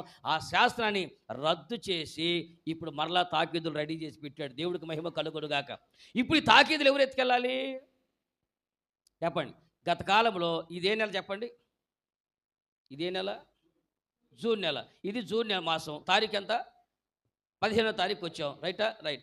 జూన్ నెల 1వ తారీఖున మరణ శాస్త్రం ఇచ్చి పంపించామండి, ఉత్తరం ఇచ్చి పంపించాం. ఇప్పుడంటే సెల్ ఫోన్లు, స్మార్ట్ ఫోన్లు, ఇప్పుడంటే టెలిఫోన్లు, టెలిగ్రాములు అన్నీ ఉన్నాయి. కానీ ఎస్తేర్ కాలంలో ఇవేమి లేవు కదండి. అప్పుడు ఏం చేస్తారంటే తాకీదు మరణ శాస్త్రం రాసి చేతికిచ్చి పంపించారు. ఎవరికి? గుర్రాలు వేసుకుని వెళ్ళిపోయారు. గుర్రాలు వేసుకునేటువంటి వాళ్ళు ఏం చేశారంటే, అయ్యా ఇదిగో మీ అందరినీ అన్ని ఆస్థానాలు 120 ఆస్థానాలకి మొత్తము అహశ్వరోష్ కాలంలో ఉన్నటువంటి వాళ్ళు అనగా ఏదైతే ఈ ఆస్థానాల కింద ఉన్నాయో ఆ దేశం అన్నిటికీ జూన్ 1వ తారీఖున తాకి తీసుకు బయలుదేరారు గుర్రాలు. గుర్తుపెట్టుకోండి, గుర్రాలన్నీ కూడా వెళ్ళిపోయి ఆ ప్రాంతానికి వెళ్ళిపోయాయి. జూన్ 15వ తారీఖున ఇవాళ ఏం చేసామంటే ఆ శాస్త్రం రద్దు చేసాం. అనగా మొదట ఏ నిబంధన మేము ఇచ్చామో, మరణ శాస్త్రం ఏదైతే ఇచ్చామో ఆ మరణ శాస్త్రం రద్దు అయిపోయింది అని చెప్పి ఇవాళ శాస్త్రం చేసాం. ఇప్పుడు గుర్రాలు ఇచ్చి బయలుదేరాలి. చెప్పండి, ఎవరు ముందు వెళ్తారు? లెక్క బాగా చెప్పండి. జూన్ 1వ తారీఖున గుర్రాలు వేసుకుని శాస్త్రం తీసుకెళ్ళిపోయారు. ఏమని? వీళ్ళందరూ చంపేయండి అని. జూన్ 15వ తారీఖున అర్రే ఆ శాస్త్రం రద్దు చేశాడు, ఇప్పుడు జనాలు చంపొద్దు అని చెప్పి శాస్త్రము జూన్ 15వ తారీఖున ఇచ్చి పంపించారు. ఎవరు ముందు రీచ్ అవుతారు చెప్పండి? 1వ తారీఖు వెళ్ళినోడు ముందు వెళ్తాడా? 15వ తారీఖు వెళ్ళినోడు ముందు వెళ్తాడా? ఎన్ని రోజులు గ్యాప్ ఉంది? ఇవాళ బయలుదేరేటువంటి వాడు ఆల్రెడీ 1వ తారీఖు బయలుదేరేటువంటి వాడు రీచ్ అవుతాడా? సరే, ఇక్కడ నుంచి హైదరాబాద్ వెళ్ళాలి, 1వ తారీఖు బయలుదేరాడు, ఆడు ముందు వెళ్తాడా? 15వ తారీఖు వెళ్ళాడు ముందు వెళ్తాడా? ఆల్రెడీ ముందు వెళ్తాడు కదా. మరి ఇప్పుడు పంపిస్తే తాకీదులు ఏమవుతాయి? ఆల్రెడీ వెళ్ళేసరికి మ్యాటర్ అర్థమైంది మీకు ఇప్పుడు. మరి ఎలా రద్దు అయిన సంగతి ఎలా తెలిసింది? ఆల్రెడీ అందరిని చంపేయడని శాస్త్రం ముందు వెళ్ళిపోయింది. ఇప్పుడు రద్దు అయిపోయిందని శాస్త్రం ఇచ్చి పంపించారు. ఎలా వెళ్ళాలి? ఇప్పుడు వాళ్ళకంటే ముందు రీచ్ అవ్వాలి కదా. ఎలా రీచ్ అయ్యారండి? ఈ గ్రంథాన్ని, అందుకనే అన్న ఈ గ్రంథాన్ని మీరు చదివి ఎలా జరిగిందో బాగా జాగ్రత్తగా పరిశీలించండి. ఆల్రెడీ ఒకటి ముందుగానే మరణ శాస్త్రాన్ని తీసుకుపోయారు. అందరిని చంపేయండి, ఒక మరణ శాస్త్రం వెళ్ళిపోయింది. ఆ తర్వాత వెళ్ళినటువంటి వారు ఎలా వెళ్ళేసా? మొదట వెళ్ళినటువంటి గుర్రాలు సైన్యం వాడేటువంటి గుర్రాలు, మొదట వెళ్ళిన గుర్రాలు జనం వాడే గుర్రాలు, మొదట వెళ్ళినటువంటి గుర్రాలు యుద్ధంలో వాడే గుర్రాలు. కానీ ఈసారి వెళ్తున్న గుర్రాలు బీజాస్వములు. ఏమన్నాడు? రాజనగరికై పెంచబడినటువంటి బీజాస్వములు. అనగా మన భాషలో చెప్పండి, అరే ఈ గుర్రాలు విత్తనాన్ని కట్టి పెట్టారు అంటే చూసారండి, బీజాస్వములను పంపించారండి. అవి కేవలం రాజు పని మాత్రమే చేస్తాయి. అవి ఎలా తెలుసా? జూన్ 1వ తారీఖు వెళ్ళినటువంటి గుర్రాలను కూడా 15వ తారీఖు బయలుదేరి దాటి వెళ్ళిపోతాయి. దేవుడికి మహిమ కలుగునుగాక. శాస్త్రము అన్ని ఒక్కదినం అమలు చేయాలి. ఒకవేళ ఒకళ్ళు ముందు వెనక అందినా వాళ్ళందరూ ఒక్కదినమే చంపాలి, ముందు వెనక చంపకూడదు. అందుకని డేట్ పెట్టారు, పలానా తారీఖు కల్లా ఇవన్నీ రీచ్ అయిపోవాలని. ఆ డేట్ సమయానికి బీజాస్వాములు బయలుదేరినాయి. వాళ్ళు బయలుదేరి అంటే ఆ గుర్రాలు ఏం చేస్తాయంటే వెళ్తూ ఉంటాయి. కోదాడ రాగానే గ్యాప్ ఇస్తాయి, మేత వేస్తాయి, మళ్ళీ తింటాయి, మళ్ళీ ఆ నుంచి బయలుదేరుతాయి. సరే సూర్యాపేట హోటల్ ఉంది ఆగు అని చెప్పి సూర్యాపేటలో టిఫిన్ చేస్తాయి, మేత వేస్తాయి, ఇకబాద్ అని చెప్తుంది. ఆ గుర్రాలు హైదరాబాద్ రాగానే ఎల్లొచ్చులేవయే అని మళ్ళీ హైదరాబాద్ బోర్డర్ లాగుతాయి, వనస్థలీపురం లాగుతాయి, తింటాయి, మళ్ళీ బయలుదేరుతూ ఉంటాయి. కానీ ఈ గుర్రాలు ఒకసారి బయలుదేరినాయి అంటే మధ్యలో మంచినీళ్ళు కాకటాలు ఉండవు, ఆహారానికి ఆకటాలు ఉండవు, అలుపు తీర్చుకోవటాలు ఉండవు. ఆపకపోవటం నీడకి వెళ్దాము, అలుపు తీర్చుకుందాం, తిందాం, టిఫిన్ చేద్దాం, టీ తాగుదాం, ఏమీ ఉండవు. వీటి గురి ఒక్కటే, మరణ శాస్త్రాన్ని రద్దు చేయించిన సంగతి జనాలకి తెలియాలి. ఏ జనమైతే ఒకవేళ ఈ గుర్రాలు కనుక ఆ గుర్రాలకు అలుపు తీర్చుకుంటే శాస్త్రం అమలు జరుగుద్ది, లక్షల మంది జనం శవలై మారిపోతారు. కాబట్టి శాస్త్రం రద్దయిందని చెప్పినటువంటి గుర్రాలు వాటికంటే ముందుగా పరిగెత్తుకుని వెళ్ళిపోయి అందరికి ఆస్థానాలకు శాస్త్రం అందించారు, మరణ శాస్త్రం రద్దు చేశారు. దేవుడి స్తోత్రం కలుగును గాక. ఇప్పుడు మీరు చెప్పండి, మనకంటే ముందు మానవ జాతి అందరికీ పాపం వల్ల జీతము మరణం వచ్చింది. కాబట్టి మానవ జాతి అందరికీ మరణ శాస్త్రం రెడీగా ఉంది. కాబట్టి పాపం వల్ల వచ్చే జీతం చేత అందరూ కూడా మరణానికి బానిసలయ్యారు. కానీ మనకి ఒక శాస్త్రం అందింది. ఏమందింది? యేసుక్రీస్తునందు ఉన్నవాడికి ఇప్పుడు ఏ శిక్షా విధి లేదు. ఇదిగో సర్వమానవ పాప పరిహారం కొరకు యేసు అనేటువంటి ఈ బలిపశువు మీ కొరకు బలైపోయాడు. ఇదిగో ఈ రక్తపు నిబంధనలకు వచ్చిన ఏ ఒక్కడికి మరణ శాస్త్రం రాదు, వాడు రెండో మనం తప్పించుకుని నిత్య జీవానికి వెళతాడు అని చెప్పాడు. దేవుడికి మహిమ కలుగునుగా. అందుకని యేసు ప్రభువు అంటాడు, ఈ సువార్తని మీరు సర్వ సృష్టికి ఈ సువార్తను ప్రకటించండి అని అన్నాడు. ఏమని ప్రకటించాలి? మానవ జాతి ఉన్న మరణ శాస్త్రం రద్దయిపోయింది, మీ మీద మరణం మీ మీద రాజ్యమేలదు. ఎవరు అంటే ఈ రక్తమును మోసుకెళ్ళటువంటి వారిగా ఉండాలి. చెప్పండి, మనను చంపేటువంటి వాళ్ళు అంత ఫాస్ట్గా వెళ్తే బతికించేటువంటి మనం ఇంకెంత ఫాస్ట్గా వెళ్ళాలి? మరణశాస్త్రం తీసుకున్నటువంటి వాళ్ళు అంతకెళ్తే మరణశాస్త్రం రద్దయిందని చెప్పేవాళ్ళు ఎంతకెళ్ళాలి? కాబట్టి మనుషులంటే మనం, దేవుడు మనకు ఒక పాత్ర అప్పగించారు. ఏంటంటే ఈ రక్తమును మోసుకెళ్ళే పాత్రలో మనం అప్పగించారు. అహష్వేరోషు కాలంలో పరిగెత్తినటువంటి అలుపెరగని గుర్రాల్లాగా మన సువార్తను ప్రకటించాలి, తీసుకుని వెళ్ళాలి. అనేక మందికి ఈ రక్తమును మోసుకెళ్ళే పాత్రగా దేవుడు మనం చేశాడు. గుర్తుపెట్టుకోండి, ఒకవేళ నీ పాత్రలు పేరు ఉండవచ్చు, ఉండకపోవచ్చు, పేరు రాయొచ్చు, రాయకపోవచ్చు అక్కడ, కానీ నువ్వు మాత్రం ఒక పాత్రవే. ఈ రోజున ఒక మాట అందించలేవు జనాలకి. నాతో ఇప్పుడు ప్రయాణం చేస్తూ ఉంటాను, కారులో వెళ్తూ ఉంటాను, రాత్రిపూట వస్తానటువంటి చాలామంది పోలీసులను ఆపుతూ ఉంటారు. ఎందుకు? నన్ను చెక్ చేయడానికి కాదు, నా కారు ఎక్కడానికి. నాకు లిఫ్ట్ అడుగుతూ ఉంటారు. రాజమండ్రిలో వచ్చి ఒక పోలీసు గారు లేదా ఇలా పోలీసులు చాలామంది నన్ను ఆపుతూ నన్ను లిఫ్ట్ అడుగుతారు. నేను ఎందుకు ఆపుతాను తెలుసా? చేతి నిండా దొరుకుతారు. అర్థమైందా? జనరల్గా పోలీసులు పట్టుకెళ్ళి జనాలు కౌన్సిలింగ్ చేస్తారు, కానీ నా కారుకి ఎవరెవరు దొరుకుతారు? నా కాళ్ళే దొరుకుతారు. చక్కగా కారులో ఎక్కించుకొని లాక్ చేసి ఇక మొదలు పెడతా సువార్త. అర్థమైందా? వాళ్ళు రాజమండ్రిలో ఎక్కించుకున్న కానించి దేవరపల్లి దిగించేదాకా ఆయన సువార్త చెప్పుకుంటాను వచ్చా. ఏమండి, ఇలా అర్ధరాత్రి అపరాత్రి అనేక మందిని అత్యధికంగా నాకు పోలీసులు నాకు దొరుకుతారు. వాళ్ళు డ్యూటీలు చేసి వెళ్ళిపోతూ ఉంటారు. సత్తిరిపల్లిలో ఒక పోలీసు వాక్యం చెప్పి వస్తున్నాను, క్రోస్తూరులో వాక్యం చెప్పి వస్తాను, సత్తిరిపల్లిలో పోలీసులు ఆపారు. ఆపి ఏంటైనా సార్ ఎవరు ఆపరు సార్ అన్నాడు. నేను ఆపుతాగానన్నా. జనరల్గా మామూలుగా పోలీసు చెక్ చేయడానికి ఆపుతారు, కానీ కార్లు వాళ్ళు ఆపరు. కార్లు చెక్ చేయడం అనేది చాలా తక్కువ, బైకులకు ఆపుతారు కానీ కార్లు అది ఆపరు. జనరల్గా వీళ్ళు ఎక్కడికి లిఫ్ట్ అడిగితే కార్లు ఎవరు ఆపరంట. కానీ నేను అన్నాను, మనం ఆపేస్తామని, ఏం పర్లేదు, నిన్నే కదా ఎంతమంది ఎక్కించుకుంటానని చెప్పి ఆపి ఆయన ఎక్కించుకున్నా. సత్తిరిపల్లి నుంచి గుంటూరు వచ్చే లోపు అర్థమైంది మీకు మ్యాటర్ ఏంటో. కాబట్టి నాకు లిఫ్ట్ అడిగారంటే ప్రభువాడికి స్తోత్రం ఆయన అనుకుంటా ఉంటా. అందుకని ఈ గ్యాప్ చాలు ప్రభు, అంతకంటే ఏం చేస్తారు? ఏంటి మనం వెళ్ళి చెబుతూ ఉంటేనేమో ఎవరు అంటారు, వాళ్ళే వచ్చి నా కార్లు ఎక్కితే అంతే కదా కనీసం. కాబట్టి ఏదో ఒక విధముగా సువార్తను అందించే విషయంలో నా వంతు ఒక పాత్ర ఉంది. వెళ్ళి సువార్త చెప్పడం కాదు, ఇలాగ బయట చెప్పడం కాదు, కానీ ఈ రోజున ఇంకా ఆతృతగా మనం పనిచేసిన వాళ్ళని గుర్తుపెట్టుకోండి. యేసు ప్రభు మనకు సువార్త అప్పగించింది, ఆ ఒక గిన్నెగా మనకు అప్పగించాడు, ఆ పాత్ర అప్పగించాడు. ఏంటంటే అనేక మందికి ఈ సువార్తను అందించాలి. చాలామంది నష్టపోతున్నారు, కళ్ళు మూసి కళ్ళు తెరిచే లోపు అనేక మంది లోకాన్ని విడిచి వెళ్ళిపోతున్నారు, చాలామంది మరణాలు అవుతున్నారు. కాబట్టి మనం ఒక్క మాట చెప్పలేము, ఒక్క మాట అందించలేము. ఇదిగో అయ్యా నీ కొరకు యేసు ప్రభు చనిపోయాడు, ఇదిగో యేసు కొరకు నీ కొరకు రక్తం కార్చాడు, ఇదిగో ఆ రక్తపు నిబంధన, ఇదిగో కొత్త నిబంధన రక్తం వచ్చింది. కాబట్టి ఇదిగో మనుషులందరూ మీద వెళ్తున్నటువంటి ఆ పాపం వలన వచ్చే జీతము మీరు తొలగించేది. గుర్తుపెట్టుకోండి, యేసు ప్రభు నమ్ముకుంటే లక్షాధికారు అవుతావు, యేసు ప్రభు నమ్ముకుంటే కోటీశ్వరుడు అవుతావు, యేసు ప్రభు లక్షల ఎకరాల పొలాలు వస్తాయి. ఇవేం చెప్పొద్దురా బాబు, మీకు దండం పెడతా. అర్థం కాల? అవి వస్తే స్తోత్రం, రాకపోతే స్తోత్రం. కష్టపడి పని చేస్తే ధనవంతుడు అవుతావు. అర్థం కాల? సోమవారం పోతు మీద ఏం తిరుగుద్దంట? కష్టపడి పని చేసాడు అనుకోండి, వాడు ధనవంతుడు అవుతాడు. సోమరిపోతు మీద ఏం తిరుగుతుందంట? సోమరిపోతు ఏం తిరుగుతుంది? తలుపు మీద ఉదకము తిరుగు రీతిగా, అదేనా? తలుపు తిరిగి రీతిగా కదా, ఉదకం మీద తలుపు తిరుగు రీతిగా సోమవారి వాడి పడక మీద ఏం తిరుగుద్ది? దరిద్రం తిరుగుతూ ఉంటుంది. అంటే అర్థం ఏంటంటే ఇప్పుడు మన తలుపు దేని మీద తిరుగుతూ ఉంటుంది? తలుపులు ఉంటాయి కదండి, తలుపులు ఉదకం మీద తలుపు తిరిగి రీతిగా అంటారు. అనగా బేసి ఉంటుంది. ఆ తలుపు ఏం చేస్తుంది? ఇటు వచ్చింది అటు వెళ్ళిద్ది, ఇటు వచ్చింది అటు వెళ్ళిద్ది. ఇక అలా ఇది ఎలా తిరుగుద్దో సోమరుడు అంతే. ఇటు టోలటం ఇటు టోలటం ఇటు టోలటం, రే లెగవరా, ఇటు టోలటం ఇటు టోలటం. ఎంతకాలమైనా ఆ పడక మీద డొలటమే తప్ప వీడు తలుపు తిరిగి రీతిగా ఇటు తిరుగుతూ ఉంటాడు. దరిద్ర రాజ్యాలకు ఏముంది చెప్పండి? ఇప్పుడు అలాంటి దేవుడు ఏం చెప్పాలా? సోమరి, దేవుడు నేను అద్భుతంగా దీవించబోతున్నాడు, నిన్ను ఆశ్రయించబోతున్నాడు, నువ్వు కోటీశ్వరుడు అవుతావు, నువ్వు లక్షాధికారి అవుతావు అని చెప్పి అనుకోండి, స్తోత్రం స్తోత్రం అనుకుంటూ దొరుకుతూ ఉంటాడు. సోమరి అటువంటి వాడు ఎప్పుడు దరిద్రమే రాజ్యం వెళ్తూ ఉండదు. కానీ శ్రద్ధగా పనిచేయవాడు ధనవంతుడు అవుతాడు. దేవుడి స్తోత్రం కలుగును గాక. పని ఎందుకు శ్రద్ధ కలిగి పని చేస్తే వాడు ధనవంతుడు అవుతూ ఉంటాడు. కాబట్టి నువ్వు శ్రద్ధగా పని చేస్తే డబ్బులు వస్తాయి, సోమరు కాబట్టి డబ్బు పోతాయి. దీనికి కొత్త లాజిక్ చెప్పేది ఏముంది? దేవుడే చెప్పాడు కదా. కానీ మనం చెప్పాల్సింది నిన్ను ధనవంతుని చేస్తాడు, లేకపోతే నిన్ను మంచి ఆరోగ్యం ఇచ్చి దీర్ఘాయుష్మంతుని ఇచ్చి వీటి విషయంలో కంటే కూడా ఆయుష్కాలం దేవుడు ఇస్తే స్తోత్రం, ఇకపోతే 2 స్తోత్రం ఆయన ఇస్తాడు అడిగితే. అయినా సరే ఒక మాట గుర్తుపెట్టుకోండి, 2 కళ్ళు ఉండి నరకానికి పోవటం కంటే ఒంటి కన్నుతో పరలోక రాజ్యం పోవటం రైటు. అలాగునే ఏమా 2 కళ్ళుండి పరలోక రాజ్యం పోవటం, 2 చేతులుండి నరకానికి పోవటం కంటే ఒంటి చేత్తో ఇదే మాట బాగా ఆలోచించండి. ఒకటి దీర్ఘాయుష్మంతుడిగా బతికి నరకానికి పోవటం కంటే అర్ధాయుష్గా బతికిన దేవుని రాజ్యానికి వెళ్ళటం మంచిది కాదు. ఏది శ్రేష్టమైనటువంటి మాట కాదు. మరణమని దేవత ఒకటి వస్తుంది, మనం చేయవలసిన ఒక పని ఉంది, మన చేతిలో పాత్ర ఒకటి ఉంది. అదేంటంటే ఏ పరిస్థితులైనా సువార్తను ప్రబోసుకెళ్ళాలి. మనం ఒక పాత్ర దేవుడు అప్పగించాడు.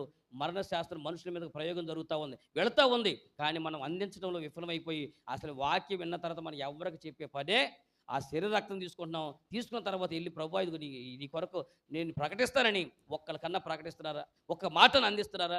మరణశాస్త్రాన్ని రద్దు చేయించిన విషయాన్ని ఇంకెంత అద్భుతంగా మీరు ప్రకటించాలో ఆలోచించండి. నీవైతే నేనైతే ఈ రక్తమును మోసుకెళ్ళే పాత్రగా ఉండాలి. ఐగుప్తు దేశంలో ఆ రక్తం ఒక సన్నివేశం మీకు గుర్తు చేస్తాను, చూడండి ఒకసారి. పరిశుద్ధ నిర్గమకాండము 12వ అధ్యాయం 22వ వచనం మీరు చూడండి. నిర్గమకాండము 12వ అధ్యాయం 22వ వచనం ఏముంది అక్కడ? మరియు ఇసోపు కుంచె తీసుకుని పల్లెములో ఉన్న రక్తములో దాన్ని ముంచి ద్వారబంధపు పైకమ్మిని 2 నిలువ కొమ్ములను పల్లెములోని రక్తమును ఏం చేయాలంట? ఇప్పుడు అక్కడ కూడా ఐగుప్తు దేశంలో కూడా ఒక నిబంధన చేస్తూ ఉన్నారు. ఏమని? అక్కడ కూడా మరణమే. గుర్తుపెట్టుకోండి. ఏమన్నానంటే రేపు రాత్రికి ఒక మృత్యుజోత రాబోతా ఉంది ఐగుప్తు దేశంలో. ఐగుప్తు అంటేనే చీకటి. ఈ చీకటి రాజ్యంలోకి ఒక మృత్యుదూత రాబోతా ఉంది. అయితే దానికి నిబంధన ఇచ్చాలంటే ఈ రక్తం తీసుకొని ప్రతి ఇంట్లో ఒక పస్క రక్తం వదించాలి. ప్రతి ఇంట్లో వదించబడి ఆ రక్తంలో కొంచెం తీసుకోవాలి. ఇప్పుడు చెప్పండి, ఆ రక్తం దేంతో తీసుకోవాలి? పాత్ర తీసుకోవాల్సింది. ఆ రక్తాన్ని ఒక పాత్రలో తీసుకోండి. ఆ పాత్రలో తీసుకుని ఏం చేస్తారంటే ఏ ఇంటిలో అయితే ఉన్నారో, యూదులు ఎక్కడైతే ఉన్నారో, ఇశ్రాయేలు ఎక్కడైతే ఉన్నారో ఆ ఇంట్లో ఉన్నటువంటి ద్వార కమ్మీలకి రాయండి. అనగా మీ గుమ్మాలకి ఈ నిబంధన రక్తం రాయండి. రాసిన తర్వాత ఏం చేస్తారంటే ఇక ఇంట్లో నుంచి బయటికి రాబకండి. ఇది మరలా జరగబోతుంది, గుర్తుపెట్టుకోండి. మునుపు జరిగిందే ప్రసంగి ఒక మాట అంటాడు, మునుపు జరిగిందే తర్వాత జరగనుంది. ఇప్పుడు కొత్తగా జరిగేది ఏమి లేదు, గతంలో జరిగిందే ఇప్పుడు జరగబోతుందని ప్రసంగులు చక్కని మాట మాట్లాడతారండి. గుర్తుపెట్టుకోండి, సూర్యుని కింద జరిగేవన్నీ కూడా మీరు ఆశ్చర్యమేమో, కానీ ఇప్పుడు జరిగింది కూడా గతకాలం జరిగినాయి అంటారు. రాబోయే విషయంలో కూడా జరిగేది ఒకటే. ఇప్పుడు ఏదైతే జరుగుతుందో కొంచెం మార్పులతో తర్వాత జరుగుతూ ఉంటాయి. అంతెందుకండి, మీకు ఉదాహరణ గుర్తు చేస్తాను. ఒకప్పుడు బ్యాగీ ప్యాంట్లు వాడేవాళ్ళు, తర్వాత బెల్ల ప్యాంట్లు వాడారు, తర్వాత నేరో ప్యాంట్లు వాడారు. కాలం ఏమైంది? మళ్ళా బెల్ల ప్యాంట్ వచ్చింది, మళ్ళా నేరో ప్యాంట్ వచ్చింది, మళ్ళా బ్యాగీ ప్యాంట్ వచ్చింది. ఇప్పుడు మళ్ళీ నేర వాడతారు. కొన్ని సంవత్సరాలకి పాతకాలం బెల్ల ప్యాంట్ మళ్ళీ తీసుకొచ్చారు. పాతకాల బ్యాగీ ప్యాంట్లు అప్పుడు ఫస్ట్లో బ్యాగీ ప్యాంట్ చూసి ఇదేదో పాత రోజులు వాడేవాళ్ళు అన్నారు. కానీ మన తర్వాత మా జనరేషన్లో బ్యాగీ ప్యాంట్ టాప్ అయిపోయింది. ఏమండి, ఇప్పుడు తర్వాత జీన్ ప్యాంట్స్ నేరో ప్యాంట్లు తీసుకొచ్చారు. మళ్ళీ వాటిని ఏమవుదో మళ్ళీ గత కాలంలో జరిగినాయి మళ్ళీ జరుగుతూ ఉంటాయి. అర్థం కదా? అలాగనే ఐగుప్తు దేశంలో జరిగినటువంటి సంఘటన మరలా జరగబోతూ ఉంది. దేవుని నమ్మినటువంటి వాళ్ళు, ఈ రక్తపు నిబంధన ఉన్నటువంటి వారు బయటకు రాకోకుండా నిబంధన చేశారు. ఏమంటే మృత్యుజోత రాబోతుంది అని వెళ్ళి ఆ నిబంధన అన్నిటి కూడా రాసుకుంటూ వచ్చారు. ఒక పాత్ర ఉంది. ఈ పాత్ర ఏం చేసింది తెలుసా? ఐగుప్తు దేశంలో చీకటి సామ్రాజ్యంలో ఇశ్రాయేలు అందరినీ కాపాడినటువంటి ఆ గిన్నె ఎత్తుకుపోయి అన్ని గుమ్మాలకి ఆ గిన్నెలోంచి రక్తం రాయబడింది. కాబట్టి ఆ రోజున మృత్యుజోత రానే వచ్చింది. ప్రతి ఇంటిలో ఐగుప్తు దేశంలో ప్రతి ఇంట్లో జ్యేష్ఠ కుమారుల వధ జరిగింది. ఇది మనం రాసుకున్న చరిత్ర కాదు. బైబిల్లో దేవుడు మనకు రాసి ఇచ్చాడు. ఐగుప్తు దేశానికి అడుగు పెడితే మనకు కనబడేటువంటి చరిత్ర. అక్కడ ఐగుప్తులో మమ్మీలు ఉంటాయి కదండి, శవాల గుట్టలు, శవాలు ఇక ఇవి ఉంటాయి కదా మమ్మీలు. ఏమండి మళ్ళీ మమ్మీలు అంటే ఈ మమ్మీలు అనుకున్నారు. మా శవాలు ఇవి ఉంటాయి కదా, ఆ శవాలు కూడా 3000 సంవత్సరాల క్రితం శవం కూడా మాకు చూపించారు. మేము వెళ్ళినప్పుడు ఐగుప్తు దేశానికి వెళ్తే 3000 సంవత్సరాల క్రితం శవాలు చూపించారు. మోషే గారి యొక్క తల్లి గారి యొక్క శవం చూపించారు. అవన్నీ కూడా శవాలు ఓపెనింగ్ మనకు బాక్స్లో పెట్టి కనపడతాయి. శరీరాన్ని లోపల చక్కగా ఆ మొక్కలు అయిన కూడా కనపడతాయి. వాళ్ళు ఇప్పటికి ఈజిప్ట్లో పిరమిడ్లు కట్టారు. అలాగనే ఈజిప్ట్ దేశం యొక్క యువరాజు, రాజుల యొక్క రాజులో టాప్ పోస్ట్ రానటువంటి ఈ ఫరోలకు వచ్చి వాళ్ళ బొమ్మలు అక్కడ వేసి ఉంటాయండి. అక్కడ రాసే దేశ ఐగుప్తు దేశంలో జరిగినటువంటి జ్యేష్ఠ కుమారుల వధ జరిగితే ఆ వధలో జ్యేష్ఠ కుమారుడు చనిపోయినందువలన దాని తర్వాత కుమారుడుగా రెండో వాడు రాజు అయ్యాడని రాసి ఉందండి. మీరు ఆలోచించండి, ఇది మనం రాశామా? ఐగుప్తు దేశము దేవుని ఎరగినటువంటి దేశం. ఐగుప్తు దేశం యేసుప్రభువు నమ్మని దేశం. అదే దేశంలో వాళ్ళు రాసింది ఐగుప్తులో జ్యేష్ఠ కుమారుల వధ జరిగిందని వాళ్ళు రాసి, ఆ వధ జరిగినప్పుడు నిజానికి రాజరికంలో పెద్ద కుమారుడు రాజు అవ్వాలి. కానీ ఆ దినమున పెద్ద కుమారుడు జ్యేష్ఠ కుమారులో చనిపోయినప్పుడు ఆ ఇంట్లో ఐగుప్తులో ఫరో కుమారుడు అనేటువంటి పెద్దవాడు చనిపోతే రెండో వాడు అతనికి బదులుగా రాజు అయ్యాడని రాసి ఉంది అక్కడ. మీకు అర్థమైంది ఇప్పుడు? కాబట్టి ఆ రోజు అంతమంది చనిపోతున్నా ఇశ్రాయేలీయులందరిలో ఒక్కరు కూడా చనిపోలేదు. అర్థమైందా? ఈ రక్తపు ఆ రోజున చీకటి రాజ్యాల్లో ఉన్నటువంటి ప్రజల్ని కాపాడింది ఈ గిన్నె. అర్థమైందా? కాబట్టి ఈ రోజుగా చీకటిలో మగ్గుతున్న అనేక మందికి మనం కూడా ఏం తీసుకెళ్ళాలి చెప్పండి? ఎక్కడ తీసుకెళ్ళాలి? చీకటిలో మగ్గుతున్నటువంటి వారికి ఒక పాత్రగా వాడబడుతున్నావా? దేవుడు మనం పిలిచినందుకు పేతురు రాసిన మొదటి పత్రిక 2వ అధ్యాయము 9వ వచనం చూడండి ఒకసారి. పేతురు రాసిన మొదటి పత్రిక 2వ అధ్యాయం 9వ వచనంలో ఏముంది చెప్పండి ఒకసారి ఆ మాట. మీరు చీకటిలో నుండి ఆశ్చర్యకరమైన తన వెలుగులోనికి మిమ్మల్ని పిలుచువాని గుణాతిశయములను ప్రచురణ చేయ నిమిత్తము ఏర్పరచబడి వంశమును, రాజులైన యాజక సమూహమును, పరిశుద్ధ జనమును, దేవుని సొత్తైన ప్రజలనై ఉన్నారు. దేనికోసం పిలిచాడు చెప్పండి మనల్ని? దేవుడు మనల్ని దేనికోసం పిలిచాడంట? చీకటిలో నుంచి ఆశ్చర్యకరం తన వెలుగులోనికి మిమ్మల్ని పిలిచిన వాణ్ణి పూర్తి చేయండి. మిమ్మల్ని పిలిచిన వాడిని ఖాళీలు పూరీ చేయండి, ఖాళీలు పూరించండి. కావంటే పూరీలు ఖాళీ చేస్తాం కానీ ఖాళీలు పూరీ చేయమంటారా? పూరీలు ఖాళీ చేయమని చెప్పి ఖాళీ చేస్తాం బాబు, అంతేగాని ఖాళీలు పూరీ చేయలేము. మిమ్మల్ని పిలిచిన వాడిని గుణాతిశయములను ఏం చేయడానికంట? ప్రచురణ చేయ నిమిత్తము ఏర్పరచబడిన వంశమును, రాజులైన. ఇప్పుడు చెప్పండి, ఎక్కడ కూడా మాట్లాడుతున్నాడు. మనం ఏం చేయడానికంట? మన చీకటిలోంచి మనం వచ్చాం, బయటకు వచ్చాం. కాబట్టి ఏం చేయడానికి వచ్చాం? ఆయన గుణాతిశయములను ప్రచురణ చేయాలి. పోనీ చెప్పండి, వాక్యం బాగానే ఉంది కదా, మనం ప్రచురణ చేస్తున్నామా? ఎవరికన్నా దేవుని గుణాతిశయాలు ప్రచురణ చేస్తున్నామా? మనం వెలుగులోకి ఎలా వచ్చాం చేస్తున్నామా? ఒకప్పుడు మన చీకటి బ్రతుకులు ఎలా ఉన్నాం, ఒకప్పుడు పాపంలో ఎలా మగ్గాం, పాపలు ఎలా నవ్వుతున్నాం, పాపలు ఎలా జరుకున్నాం, అలాంటి బ్రతుకులోంచి ఈరోజు మనం బయటకు ఎలా వచ్చాము అంటే, ఏ దేవుడు మనకి కొరకు ప్రాణం పెట్టాడో, ఏ దేవుడు నీ కొరకు నాకు రక్తం చిందించాడో, ఏ దేవుడి యొక్క శక్తి ద్వారా మనం బతుకుతున్నామో ఆ దేవుని గుణాతిశయాలు ప్రచురణ చేయడానికి మీరు ఏర్పాటు చేసుకున్న జనం అన్నారు. మనం ఎంతమంది చెప్తున్నాం? సువార్త ప్రకటించాలంటే పాస్టర్ గారే చెప్పాలి, అభిషక్తులే చెప్పాలి, సేవకులే చెప్పాలి, సువార్తగా చెప్పాలి. మిగిలినటువంటి వాళ్ళందరూ సపట్లు కొడుతూ స్తోత్రం చెప్పాలి, అంతేనా? అక్కడ ఎవరిని చెప్పమన్నాడు చెప్పండి? ఎవరిని ప్రచురణ చేయమన్నాడు? చీకటిలో నుంచి తన ఆశ్చర్యం వెలుగు మిమ్మల్ని పిలిచిన గుణాలు ప్రచురణ చేయమని ఏర్పరచబడిన వంశమును, రాజులైన యాజక, అనగా యేసు క్రీస్తునికి వచ్చిన ప్రతి ఒక్కరిని కూడా దేవుడు రాజులని యాజక సమూహం అని కొత్త నిబంధనలో దేవుడు ఒక నిబంధన చేసి పెట్టాడు. కాబట్టి మనందరూ ఎవరివి? రాజులవి. కాబట్టి రాజులు అంటే సింహాసనం ఉన్న రాజులం కాదు, అర్థం కదా? రాజు అనగా సింహాసనం ఉన్నటువంటి రాజులమే కాదు, అలాగే యాజకులు అనగానే యాజక ధర్మం చేయడానికే కాదు. ఇది ఆధ్యాత్మిక ప్రపంచంలో రాజరికం లాంటి వ్యవస్థల దేవుడు మనకిచ్చాడు, అలా ఉన్నతమైన స్థానం ఇచ్చాడు. ఎందుకంటే నువ్వు రాజుగా ఉండాలి, యాజకుడిగా ఉండాలి. మన యేసుక్రీస్తు ప్రభు కూడా ప్రధాన యాజకుడు, అట్ ద సేమ్ టైం ఆయన యూదా దేశపు రాజుగా ఉన్నాడు. కాబట్టి ఆయన యాజకుడు రాజుగా చేశాడు కనుక ఆయన రక్తం పంచుకు పుట్టిన మనం కూడా రాజులము, యాజకులము చెప్పబడదు. కాబట్టి మనం ఏం చేయాలంటే ఆయన గుణాతిశయములను ప్రచురణ చేయాలి. ఎక్కడికి? చీకట్లో ఉన్న వారికి. ఆ రోజు ఐగుప్తు దేశం అనేటువంటి చీకట్లో ఉన్నటువంటి వారికి ఈ రక్తపు నిబంధన తీసుకెళ్ళిన ఒక గిన్నె. అర్థమైందా? కాబట్టి ఆ గిన్నె తీసుకుంటే మనం ప్రచురణ చేయాలి. ఒక పాత్ర అహష్వేరోషు కాలంలో కొంతమంది పాత్రలు పోషించారు. ఏ పాత్రలు పోషించారు? వాళ్ళ సువార్తను మోసుకెళ్ళి మరణశాసనం రద్దయిపోయిందని చెప్పారు. ఇంకొకరు ఏం చేశారు? బాబు మీ మీదకు మృత్యువు రాబోతుంది. కాబట్టి ఆ మరణం మీ మీదకు రాకోకుండా ఐగుప్తు దేశంలో ఒక రక్తాన్ని మోసుకునేటువంటి గిన్నె తీసుకెళ్ళి రాసింది. మూడవ గిన్నె ఉందో తీసుకెళ్తారా? చూడండి, మూడవ గిన్నె ఎవరు సరిచేసింది? ఒకటి అన్ని జనాల మధ్య ఉన్నటువంటి వ్యక్తులను ఐగుప్తులో ఇశ్రాయేలుని కాపాడుతూ ఉంటే, మరొకటి అన్నిల్లో చెదిరిపోయినటువంటి యూదులను ఒకసారి ఒక పాత్ర రక్షిస్తే, మరొక పాత్ర యోధా జనాల్లో ఉన్నటువంటి వ్యక్తిని, ఇశ్రాయేల్లో ఉన్నటువంటి వారిని ఇంకొక పాత్ర సరిచేసింది. ఆ పాత్ర ఏంటి మీరు చూడండి. చివరిగా ముగిచ్చేద్దాం. పరిశుద్ధ గ్రంథంలో నిర్గమకాండం 29వ అధ్యాయం 20వ వచనంలో ఇంకొక పాత్ర, ఈ గిన్నె తీసుకున్నటువంటి పాత్ర దేనికి వాడారో చూడండి ఒకసారి. నిర్గమకాండం 29వ అధ్యాయం 20వ వచనం.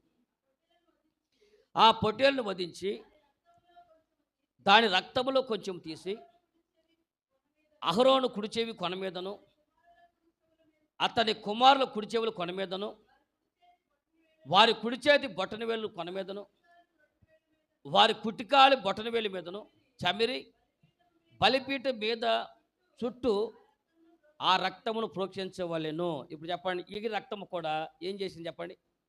ఎక్కడ కూడా బలి పశువుని తీసుకున్నారు, ఒక పొట్టేలు తీసుకున్నారు, ఆ పొట్టేలు వధించారు. వధించేటువంటి ఆ పొట్టేల్ని ఒక పాత్రలో తీసుకున్నారు. ఇప్పుడు ఈ పాత్ర ఏం చేసింది? ఈ పాత్ర ఎక్కడ ఉపయోగించారు? అహరోను కుమారులు దేనికోసం ఏర్పాటు చేశాడు? లేవి వంశంలో ఉన్నటువంటి అహరోను వంశాన్ని ఎంచుకొని, అహరోను వంశము ఇశ్రాయేల్ అందరికి కూడా యాజక ధర్మం చేసుకుంటూ వస్తున్నారు. కాబట్టి ఇప్పుడు ఎవరు సరి చేయాలి చెప్పండి? ఎవరు సరి చేయాలి? ఇప్పుడు ఆ రక్తం ఏం చేసింది? ఆ రక్తం, యేసు రక్తం ప్రతి పాపం నుంచి వాళ్ళ పరిశుద్ధపడతానండి. ఇప్పుడు ఈ రక్తం ఎవరు సరి చేస్తుంది? యాజకులను కూడా సరి చేస్తాం. యాజకుల కుమారులు, యాజకుల వంశాన్ని కూడా ఈ రక్తం సరి చేస్తా ఉంది. ఇప్పుడంటే కొన్ని పాత్రలు దేనికోసం ఉండాలి? ఒక పాత్ర ఏమో ఇశ్రాయేల్ కాపాడతాకుండా, ఒక పాత్ర ఏమో ఏమండి ఐగుప్తు దేశంలో మరణ శాస్త్రం రాకోకుండా ఒక పాత్ర ఉపయోగిస్తున్నారు. మరొక పాత్ర ఏం చేస్తుందంటే యాజకులను సైతము సరి చేస్తున్నటువంటి పాత్ర ఉంది. ఎవరిని చెప్పండి? అంటే మనం ఏం చేస్తాం సార్? ఏదైనా పాస్గా తప్పు చేసినకో అనకూడదు. రే మనకు అనవసరం, మనం అనవసరం. పాస్టర్ గారిని ఏమి అవునా నేను అడ్డుగోలు వేషాలని వేస్తామంటే మీరు ఏం అనకుండా సొంత కూర్చోమనా చెప్పండి? నేను వేషాలు వేస్తాను నేను ఏ వేషాలు వేసిన మా పాస్టర్ కేక కేక కేక కేక అక్కడ కూర్చోమనా? ఇంకప్పుడు మీరు విశ్వాసులు ఎందుకు అవుతారు చెప్పండి అమ్మా? అంటే ఆడి పాపను ఆడే చెప్పండి, ఆడి పాపను ఆడే అది వదిలేసిపోయారండి. అలా అప్పుడు ఆడి పాప నాలే పోతారు అనుకుంటే మీరు కూడా ఎప్పుడైనా తప్పు పని చేస్తూ ఉంటే నేను కూడా మీ పాపని మీరే పోతారు, వదిలేయచ్చు కదా. అర్థమైందండి మీకు? మీ పాపని మీరే పోతారు, మీరు వదిలేయచ్చు కదా. చెప్పండి, మిక్కిలి దేవదూతలకి తీర్పు చేయవలసినటువంటి మనం పాస్టర్ గారులు ఏమైనా చేస్తా ఉన్నా మనకెందుకు, లేకపోతే సేవకులు ఏం చేస్తారా మనకెందుకు అన్నారా చెప్పండి? యాజకులను కూడా సరిచేయమని వాక్యం చెప్పాడు ఇక్కడ. ఎవరిని? అహరోను కుమారులు కూడా ఈ రక్తపు నిబంధన ద్వారా సరిచేశారంటే అర్థం ఏంటి తెలుసా అండి? సేవకులు, పెద్దలు అనేటువంటి స్థానం ఉన్నటువంటి వారు ఏమండి ఎవరు పడితే వాళ్ళు ఎలాగ పడితే అలా వాక్యాలు ఇష్టానుసారంగా చెప్పేసి, దేవుని మాట ఇష్టానుసారంగా మార్చేసి, అడ్డగోలు దారిలో సంఘాలు నడిపిస్తూ సంఘాలు తప్పుదారి పట్టిస్తూ ఉంటే కనీసం వాళ్ళు బుద్ధి చెప్పుకోకుండా వదిలేయమని చెప్పాడు మనల్ని. చెప్పండి, వారికి బుద్ధి చెప్పొద్దండి, వారిని ఖండించొద్దండి, మంచి మార్కులు అంటే సేవకుని మాత్రం ఏమనకూడదు, విశ్వాసులు మాత్రం చెప్పించాలా. అర్థమైందా? సేవకుడు సంఘాన్ని నడిపించమని అప్పచెప్పాడు బాధ్యత. సేవకుడు సరైన రీతిలో సంఘాన్ని నడిపించుకోకుండా అడ్డగోలు వాక్యాలు చెప్పి అనగా ఏది పడితే అది తీసుకుని వచ్చి దేవుని యొక్క సత్యవాక్యాన్ని ప్రకటించుకోకుండా తన నోటికి వచ్చినట్టుగా తన స్వార్థం కొరకు దేవుని సంఘాన్ని వాడుకుంటూ ఉంటే అలాంటి వాళ్ళని చేయాలా? మాట్లాడి వదిలేయాలా? ఏమండి? అలాంటి వాళ్ళు మాట్లాడుతూ ఉంటే దేవుని సంఘం కట్టమని అప్పగించాడు, మంచిదే. సంఘాన్ని నడిపించాడు, అప్పగించాడు. సంఘం నీదా చెప్పండి? ఇప్పుడు నేను వచ్చాను, సంఘం నాదా? సంఘం అనేటువంటి ఎవడి సొత్తా? ఏమండి? ఇది దేవుని సొత్తు, దేవుని రక్తంలో కడగబడే సంఘము. కాబట్టి ఇది నా సంఘము. కాబట్టి నేను, నా మనవడు, నా కుమారుడు, నా ఏపరాలు, నా ఏయంకుడు వీళ్ళు వచ్చి వాడుకోవడం కదా సంఘంలో. అర్థమైందా? కొత్త నిబంధన సంఘంలో నాకు అవకాశం వచ్చినప్పుడు నేను సువార్త సేవ చేస్తా. నా తరం అయిపోయిన తర్వాత దేవుడు సంఘంలో ఎవరిని ఎంచుకుంటాడో వాడు సంఘంలో సేవకుడు అవుతాడు. అంతేగా నేను నా మనవని పెడతాను, నా ఏపరాలు తీసుకొచ్చి పెడతాను, నా ఏంకుడు తీసుకొచ్చి పెడతాను, నాకు ఎవరు పిల్లలు లేరు కాబట్టి ఎవరినో దత్త తీసుకొచ్చి పెడతాను. సంఘం ఇది మీ సొంతది ఏమన్నా? మీరు డబ్బులు పెట్టి కొన్నటువంటి సంఘం ఇది ఏమన్నా? అర్థమవుతుందా? ఇలా దేవుని యొక్క సంఘంలో అడ్డగోలుగా ఎలా పడితే అలా ఏది పడితే అది మాట్లాడవండి, దేవుడి సంఘాన్ని పక్కదారి పట్టిస్తూ ఉండి సత్యవాక్యాన్ని చెప్పుకోకుండా విశ్వాసులందరినీ గోతులకు నెడతా ఉంటే గద్దించుకోకుండా ఆడి పాపన ఆడిపోతే పర్లా, వాళ్ళతో పాటు విశ్వాసాలు పోతున్నాంగా. అర్థమైందా? కాబట్టి ఏం చేయాలా? యాజకులను సైతం ప్రోక్షణ జరిగించి అహరోను కుమారుల చెవులకి, వారి కుడి చేతి బొటన వెలికి, వారి కుడికలి బొటన వెలికి ఈ రక్తమును చంపి రాయమని చెప్పాడు. అంటే అర్థం ఏంటంటే కొన్ని పాత్రలు ఉండాలి, అవసరమైతే సేవకులు కూడా గద్దించే పాత్రగా ఉండాలి. ఇంకో మాట చెప్తాను, గుర్తుపెట్టుకోండి. రక్తం ఓడ్చకుండా కత్తి దూయివాడు, గుర్చేయండి, ఎస్ గుర్తులేదా? ఇర్మియా గ్రంథం 48వ అధ్యాయం 10వ వచనం ఏమో చెప్పండి. ఇర్మియా గ్రంథము 48వ అధ్యాయం 10వ వచనంలో ఏమి రాశారు చెప్పండి మాట. యెహోవా కార్యము అశ్రద్ధగా చేయువాడు శాపగ్రస్తుడగును. రక్తం ఓడ్చకుండా ఖడ్గము దూయివాడు ఏమవుతాడంట? ఇప్పుడు తలలో పైకి ఎత్తుకొనిడి. ఏం రాసింది అక్కడ? యెహోవా కార్యములు అశ్రద్ధగా చేయువాడు శాపగ్రస్తుడు అన్నాడు. అంటే దేవుని కార్యములన్నా, దేవుని పనులన్నా, దేవుని సంఘమన్నా ఎవడైతే అశ్రద్ధ చేస్తాడో వాడేమవుతాడు? శాపగ్రస్తుడు. అత్యధికంగా కుటుంబంలో ఈ శాపం ఎందుకు వెళ్తుంది సార్? రక్షించబడినటువంటి వాళ్ళలో కూడా ఎందుకు శాపం వచ్చిందంటే వాడు దేవుని కార్యాలు నిర్లక్ష్యం చేస్తున్నాడు, దేవుడికి అశ్రద్ధ చేస్తున్నాడు. అక్కడ రాసి ఉంది, యెహోవా కార్యములు అశ్రద్ధగా చేయువాడు శాపగ్రస్తుడు, దేవుని కార్యాలు శ్రద్ధగా చేయువాడు ఆశీర్వాదానికి కారకుడు అవుతాడు. అట్ ద సేమ్ టైం రక్తం ఓడ్చకుండా కత్తి దూయివాడు శాపగ్రస్తుడు. అనగా దేవుని వాక్యం అని కత్తి దూస్తే ఎదుటివాడి గుండెలో పాపం తెగిపడాలి. అర్థమవుతుందా? ఇప్పుడు ఈ కత్తి ఎవరి మీద దుయ్యాలి చెప్పండి? వాక్యం అనేటిది ఈ ఖడ్గం ఎవరి మీద దుయ్యాలి? వాక్యాన్ని. రక్తం ఓడ్చకుండా కత్తి. ఇప్పుడు పాతకాలంలో మన కత్తి కాంతారావు గారు సినిమాలు ఉండేవి, మనం బతికొండ రోజు చూసేవాళ్ళం కదా. కత్తి తీసుకుని ఎవరు కొట్టాలి? మెడ మీద కొట్టాలి, తల మీద కొట్టాలి. రెండు కత్తులతో టింగ్ టింగ్, ఈ రెండు కత్తులు తగిలితే ఎవడి దెబ్బ తగులుతుంది అంటున్నా. రెండు కత్తి, ఈ కత్తి రెట్ట, ఈ కత్తి రెడ్డికి అంటారు కదా. అవి చూస్తూ ఉండేవాడు. కత్తి అంటే అలాగే వాడాల్సింది. జనాలు ఏమైనా అంటారేమో, విశ్వాసులకు ఏమైనా అవుద్దేమో, పాస్టర్ గారికి ఏమైనా అవుద్దేమో, కాబట్టి మనం ఏమనకూడదు అనుకుంటా ఉంటారా అండి? అడ్డగోలు వేషాలు వేస్తా ఉన్నా దేవుని యొక్క వాక్యం తప్పుదారి పట్టిస్తున్నప్పుడు విశ్వాసులైన సేవకులను గద్దించి బుద్ధి చెప్పడానికి దేవుడు అధికారం మనకు అనుగ్రహించబడింది. అనగల దేవదూతల మీదే తీర్పు తీర్చవలసిన మీరు మిక్కిలి అల్పమైనటువంటి విషయాల్లో ఎందుకు మౌనంగా కూర్చున్నారు? మనకు తీర్పు రేపు మనం ఈ విశ్వాసులందరం కూడా రేపు దేవదూతలకు తీర్పు తీర్చేటువంటి స్థాయికి దేవుడు తీసుకెళ్తే మిక్కిలి అల్పమైన విషయాల్లో సంఘాల్లో తప్పుదారి ప్రకటిస్తూ ఉండి, తప్పు వాక్యములు చెబుతూ ఉండి, దేవుడి యొక్క వాక్యంలో సంఘాన్ని తప్పుదారి పట్టిస్తూ ఉంటే ఇది దేవుడి సంఘం. కాబట్టి సత్యవాక్యాన్ని ప్రకటించడం, ఏది సరైన వాక్యం ప్రకటించడం అది కూడా మన బాధ్యతే. కాబట్టి ఈ బాధ్యతలో వాక్యం అనే ఖడ్గం తీసుకుని శత్రువుల గుండెల్లోకి వెళ్తేసండి, అమ్మ ఖడ్గం జులిపిస్తే ఏమంటారంట? రక్తం ఓడ్చకుండా కత్తి దూయివాడు శాపగ్రస్తుడు. అంటే మనకు అర్థం ఏంటంటే ఎదుటివాడు ఏ పని పడితే ఆ పని చేస్తా ఉంటే ఖడ్గం దూయకుండా వదిలేయకూడదండి. ఖడ్గం దూయాలి. ఏ ఖడ్గమో? వాక్యం అని, సత్యవాక్యం అని ఖడ్గం దూస్తే ఎదుటివాడి గుండెలో పాపం తెగిపోవాలి, అబద్ధాలు తెగిపడాలి. అలాంటిగా మనం దేవుడు మనకు అప్పగించాడు. అలా చేయకపోతే వాక్యం చెప్పే నేను శాపగ్రస్తుడిని. ఎవరు రాసింది? రక్తం ఓడ్చకుండా కత్తి దూయవాడు శాపగ్రస్తుడు. దేవుడి వాక్యం ఎంతసేపుడు ప్రజల్ని ఆశీర్వదించండి, దీవించండి, దెంబరించండి, కొమ్మరించడమే కాదు, మార్గాలు తప్పినప్పుడు విశ్వాసులైనా, మార్గం తప్పి బోధించినటువంటిప్పుడు సేవకులైనా ఖచ్చితంగా గద్దించాలి. ఒకవేళ నేను తప్పు వాక్యం బోధిస్తున్నా నన్ను గద్దించేవాడు కూడా నాకు పైన ఇంకొకడు, నన్ను గద్దించేటువంటి వాడు కూడా ఒకడు ఉండాలి. అక్కడేముంది? యాజకులను సరిచేయాలి. ఎందుకంటే లక్షల మంది జనాలను ప్రభావితం చేసేటువంటిది యాజకులు కనుక ఆ యాజకత్వం చేసేటువంటి వారు, సువార్తను ప్రకటించేవారు, బోధకులు కూడా ఒకటప్పుడు మనం సరిచేయ పాత్ర కూడా. అంటే ఒక పాత్ర ఇక్కడ ఉన్నాయి. మీకు 3 విషయాలు చెప్పా. ఏమని? ఒకటేమో కొత్త నిబంధన పాత్ర. ఏంటిది? మరణశాస్త్రం మీ మీద నుంచి రద్దయిపోయింది. ఏంటి నిబంధన? ఈ రక్తము, కొత్త నిబంధన రక్తములు అన్నాడు. ఏమని చెప్పాలి? నిబంధన వలన మీకు నా మరణమును మీరు ప్రచురం చేయండి అన్నాడు. ఏమని? బాబు పాత నిబంధన అయిపోయింది, అనగా మీ మీద ఒక మరణశాస్త్రం వచ్చింది, అది రద్దయిపోయి మీ అందరి కొరకు ప్రాణం పెట్టి యేసు ఉన్నాడు. కానీ ఆ యేసు రక్తమును మోసుకెళ్ళేటువంటి పాత్ర కొత్త నిబంధన పాత్రగా ఒకరు ఉండాలి. రెండోది ఏం చేశాము? మరణం మీ మీదకి వస్తుంది, మృత్యు రాబోతుంది అని ఐగుప్తు దేశంలో ఇశ్రాయేలీయులను కాపాడేటువంటి పాత్ర. అర్థమైందా? రక్షించబడినటువంటి వారికి కూడా హెచ్చరిక చేసింది. మొదటేమో మనము రక్షణ లేనటువంటి వాడికి రక్షణ తీసుకొచ్చేటువంటి పాత్ర. ఎవరికి? కొత్త నిబంధన రక్తం తెలుసా? ఏ రక్షణ లేనటువంటి వాడికి వాళ్ళకి తీసుకెళ్ళేటువంటి పాత్ర. అది గుర్తుపెట్టుకోండి. 3 విషయాలు వరుసనే చెప్తాను. మొదటి విషయం ఏంటంటే రక్షణ లేనటువంటి వాడికి రక్షణ తీసుకునేటువంటి రక్తపు నిబంధన, ఇది కొత్త నిబంధన రక్తము అని మొదటి పాత్ర తీసుకెళ్ళాం. రెండో పాత్ర ఏంటి? రక్షించబడినటువంటి ఇశ్రాయేలీయులకి మరణశాస్త్రం వాళ్ళ మీద కనుక మృత్యు వాళ్ళ మీదకి రాకుండా వాళ్ళని సరిచేసినట్టు మీరు గుమ్మం దాటి రాబాకండి అంటే అర్థం తెలుసా? అద్దుల్లో ఉండండి, అద్దె మీరు పోతారని. రక్షించబడ్డాం కదా, గుమ్మం మీద రక్తం ఉంది కదా, మేము రక్త నిబంధన ఉన్నాం కదా, మాకేంటంట అనుకుని అడుగు బయటకు అయితే చేస్తారు. అనగా రక్షించబడినటువంటి వారు హద్దుల్లో ఉండకపోతే పోతాము అని ఒక పాత్ర వెళ్ళి వాళ్ళకి రాసి, మీరు గుమ్మం నుంచి బయటకు రాబాకంటే రాశారు. ఐగుప్తు దేశంలో రక్షించబడిన వారికి చేసినటువంటి పాత్ర. మూడో పాత్ర ఏంటి? వీళ్ళందరూ రక్షణలోకి తీసుకొచ్చినటువంటి యాజకులు ఉన్నారే, అంటే పాస్టర్ గారు. అర్థమైందా? మొదటేమో దేవుని ఎరగని వారిని దేవుళ్ళు తెచ్చిన పాత్ర, రెండోదేమో రక్షించబడినటువంటి వారికి బుద్ధి చెప్పినటువంటి పాత్ర, మూడో పాత్ర ఏమో ఆల్రెడీ జనాలందరికీ బోధిస్తున్నటువంటి బోధకులు, అపోస్తులు, సువార్థికులు, మాలాంటి వాళ్ళు ఎవరైతే ఉన్నారో మా బతుకులు సరిచేయటానికి కూడా దేవుడు ఒక పాత్ర ఎంచుకున్నాడు. అర్థమైందా? ఇప్పుడు నీవు ఈ మూడిట్లో ఏ పాత్రగా ఉంటావో ఆలోచించుకో. యేసు ప్రభు 3 పాత్రలు పోషించాడు, మనం పోయిన వారం చెప్పాం. ఈరోజు నీకు కూడా ఒక పాత్ర ఇస్తున్నాడు. ఈ పాత్రలో ఆయన రక్తాన్ని మోసుకెళ్ళి అన్ని జనులకు సువార్తను ప్రకటించి అన్ని జనులకు దగ్గర తీసుకెళ్లే పాత్రగా ఉంటావా? లేక రక్షించబడి ఉండి కూడా సంఘాల్లో దేవుని యొక్క సన్నిధికిల్లో ఉండి అదుపు లేకుండా అద్దులు మీరి సంఘం రక్తమును దాటి బయటకు వచ్చి మృత్యువాత పడుతున్నటువంటి అనేక మందికి హెచ్చరిక చేసేటువంటి ఐగుప్తు దేశంలో ఉన్నటువంటి ఈ పాత్రగా నువ్వు ఉంటావా?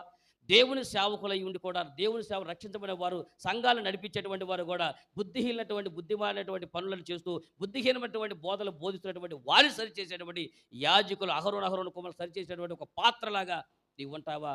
ఈ 3 పాత్రలో మీ పాత్ర ఏంటో ఆలోచించుకోండి, ఆడుకోండి. ప్రభువా, నన్ను ఏ పాత్రగా ఉండమంటావు? నన్ను ఒక పాత్రగా చేయి ప్రభువా అని చెప్పండి. నువ్వు చిన్న పాత్ర పోషించినా దేవుడు సంతోషిస్తాడు. ఆ రక్తము ఏ పాత్ర సరే, 3 ముఖ్యమైనటువంటి పాత్రలే, ఏది తక్కువ చేసేది కాదు. అన్ని జనులు సువార్తెత్తుకెళ్ళే రక్తం మోసుకునే పాత్ర, రక్షించబడినటువంటి వారికి, ఐగుప్తులు ఉన్నటువంటి వారికి హద్దులలో ఉండండి అని చెప్పి సంఘంలో బోధించినటువంటి పాత్ర, అలాగే బోధన చేస్తూ అనేక మందికి ప్రకటిస్తున్న వారు మార్గాలు తప్పుడు బోధలు బోధిస్తుంటే వాళ్ళు హెచ్చరిక చేసేటువంటి రక్తపు నిబంధన పాత్ర. ఈ పాత్రలో మనము కూడా ఏదో ఒక పాత్ర ఉన్న ఈ మూడిట్లో ఖచ్చితంగా ఏదో ఒక పాత్ర పోషించాల్సిందే. కాబట్టి ఈ పగటి కాలంలో ప్రభువా, నన్ను నీకు ఇష్టమైన పాత్రగా వాడుకోమని ప్రార్థన చేద్దాం. ఆ రీతిగా ఒక మంచి పాత్రగా, దేవుని రక్తాన్ని మోసుకునే పాత్రగా నీ వాడబడాలి. ఈ బలిపీఠం దగ్గర జనాలు విలువ లేకపోయినా దేవుడు పిలిచేటువంటి పాత్రగా ఉండి కనుక నీవు కూడా దేవుని సన్నిధిలో ఒక ఇత్తడి పాత్రగా, రక్తమును మోసుకునే పాత్రగా వాడబడి అనేక మందికి ఆశీర్వాదకరంగా ఉండాలని కోరుకుంటున్నాను. దేవుడి మాటలు దీవించును గాక. ప్రార్థన చేసుకున్న అందరూ కూడా ప్రార్థన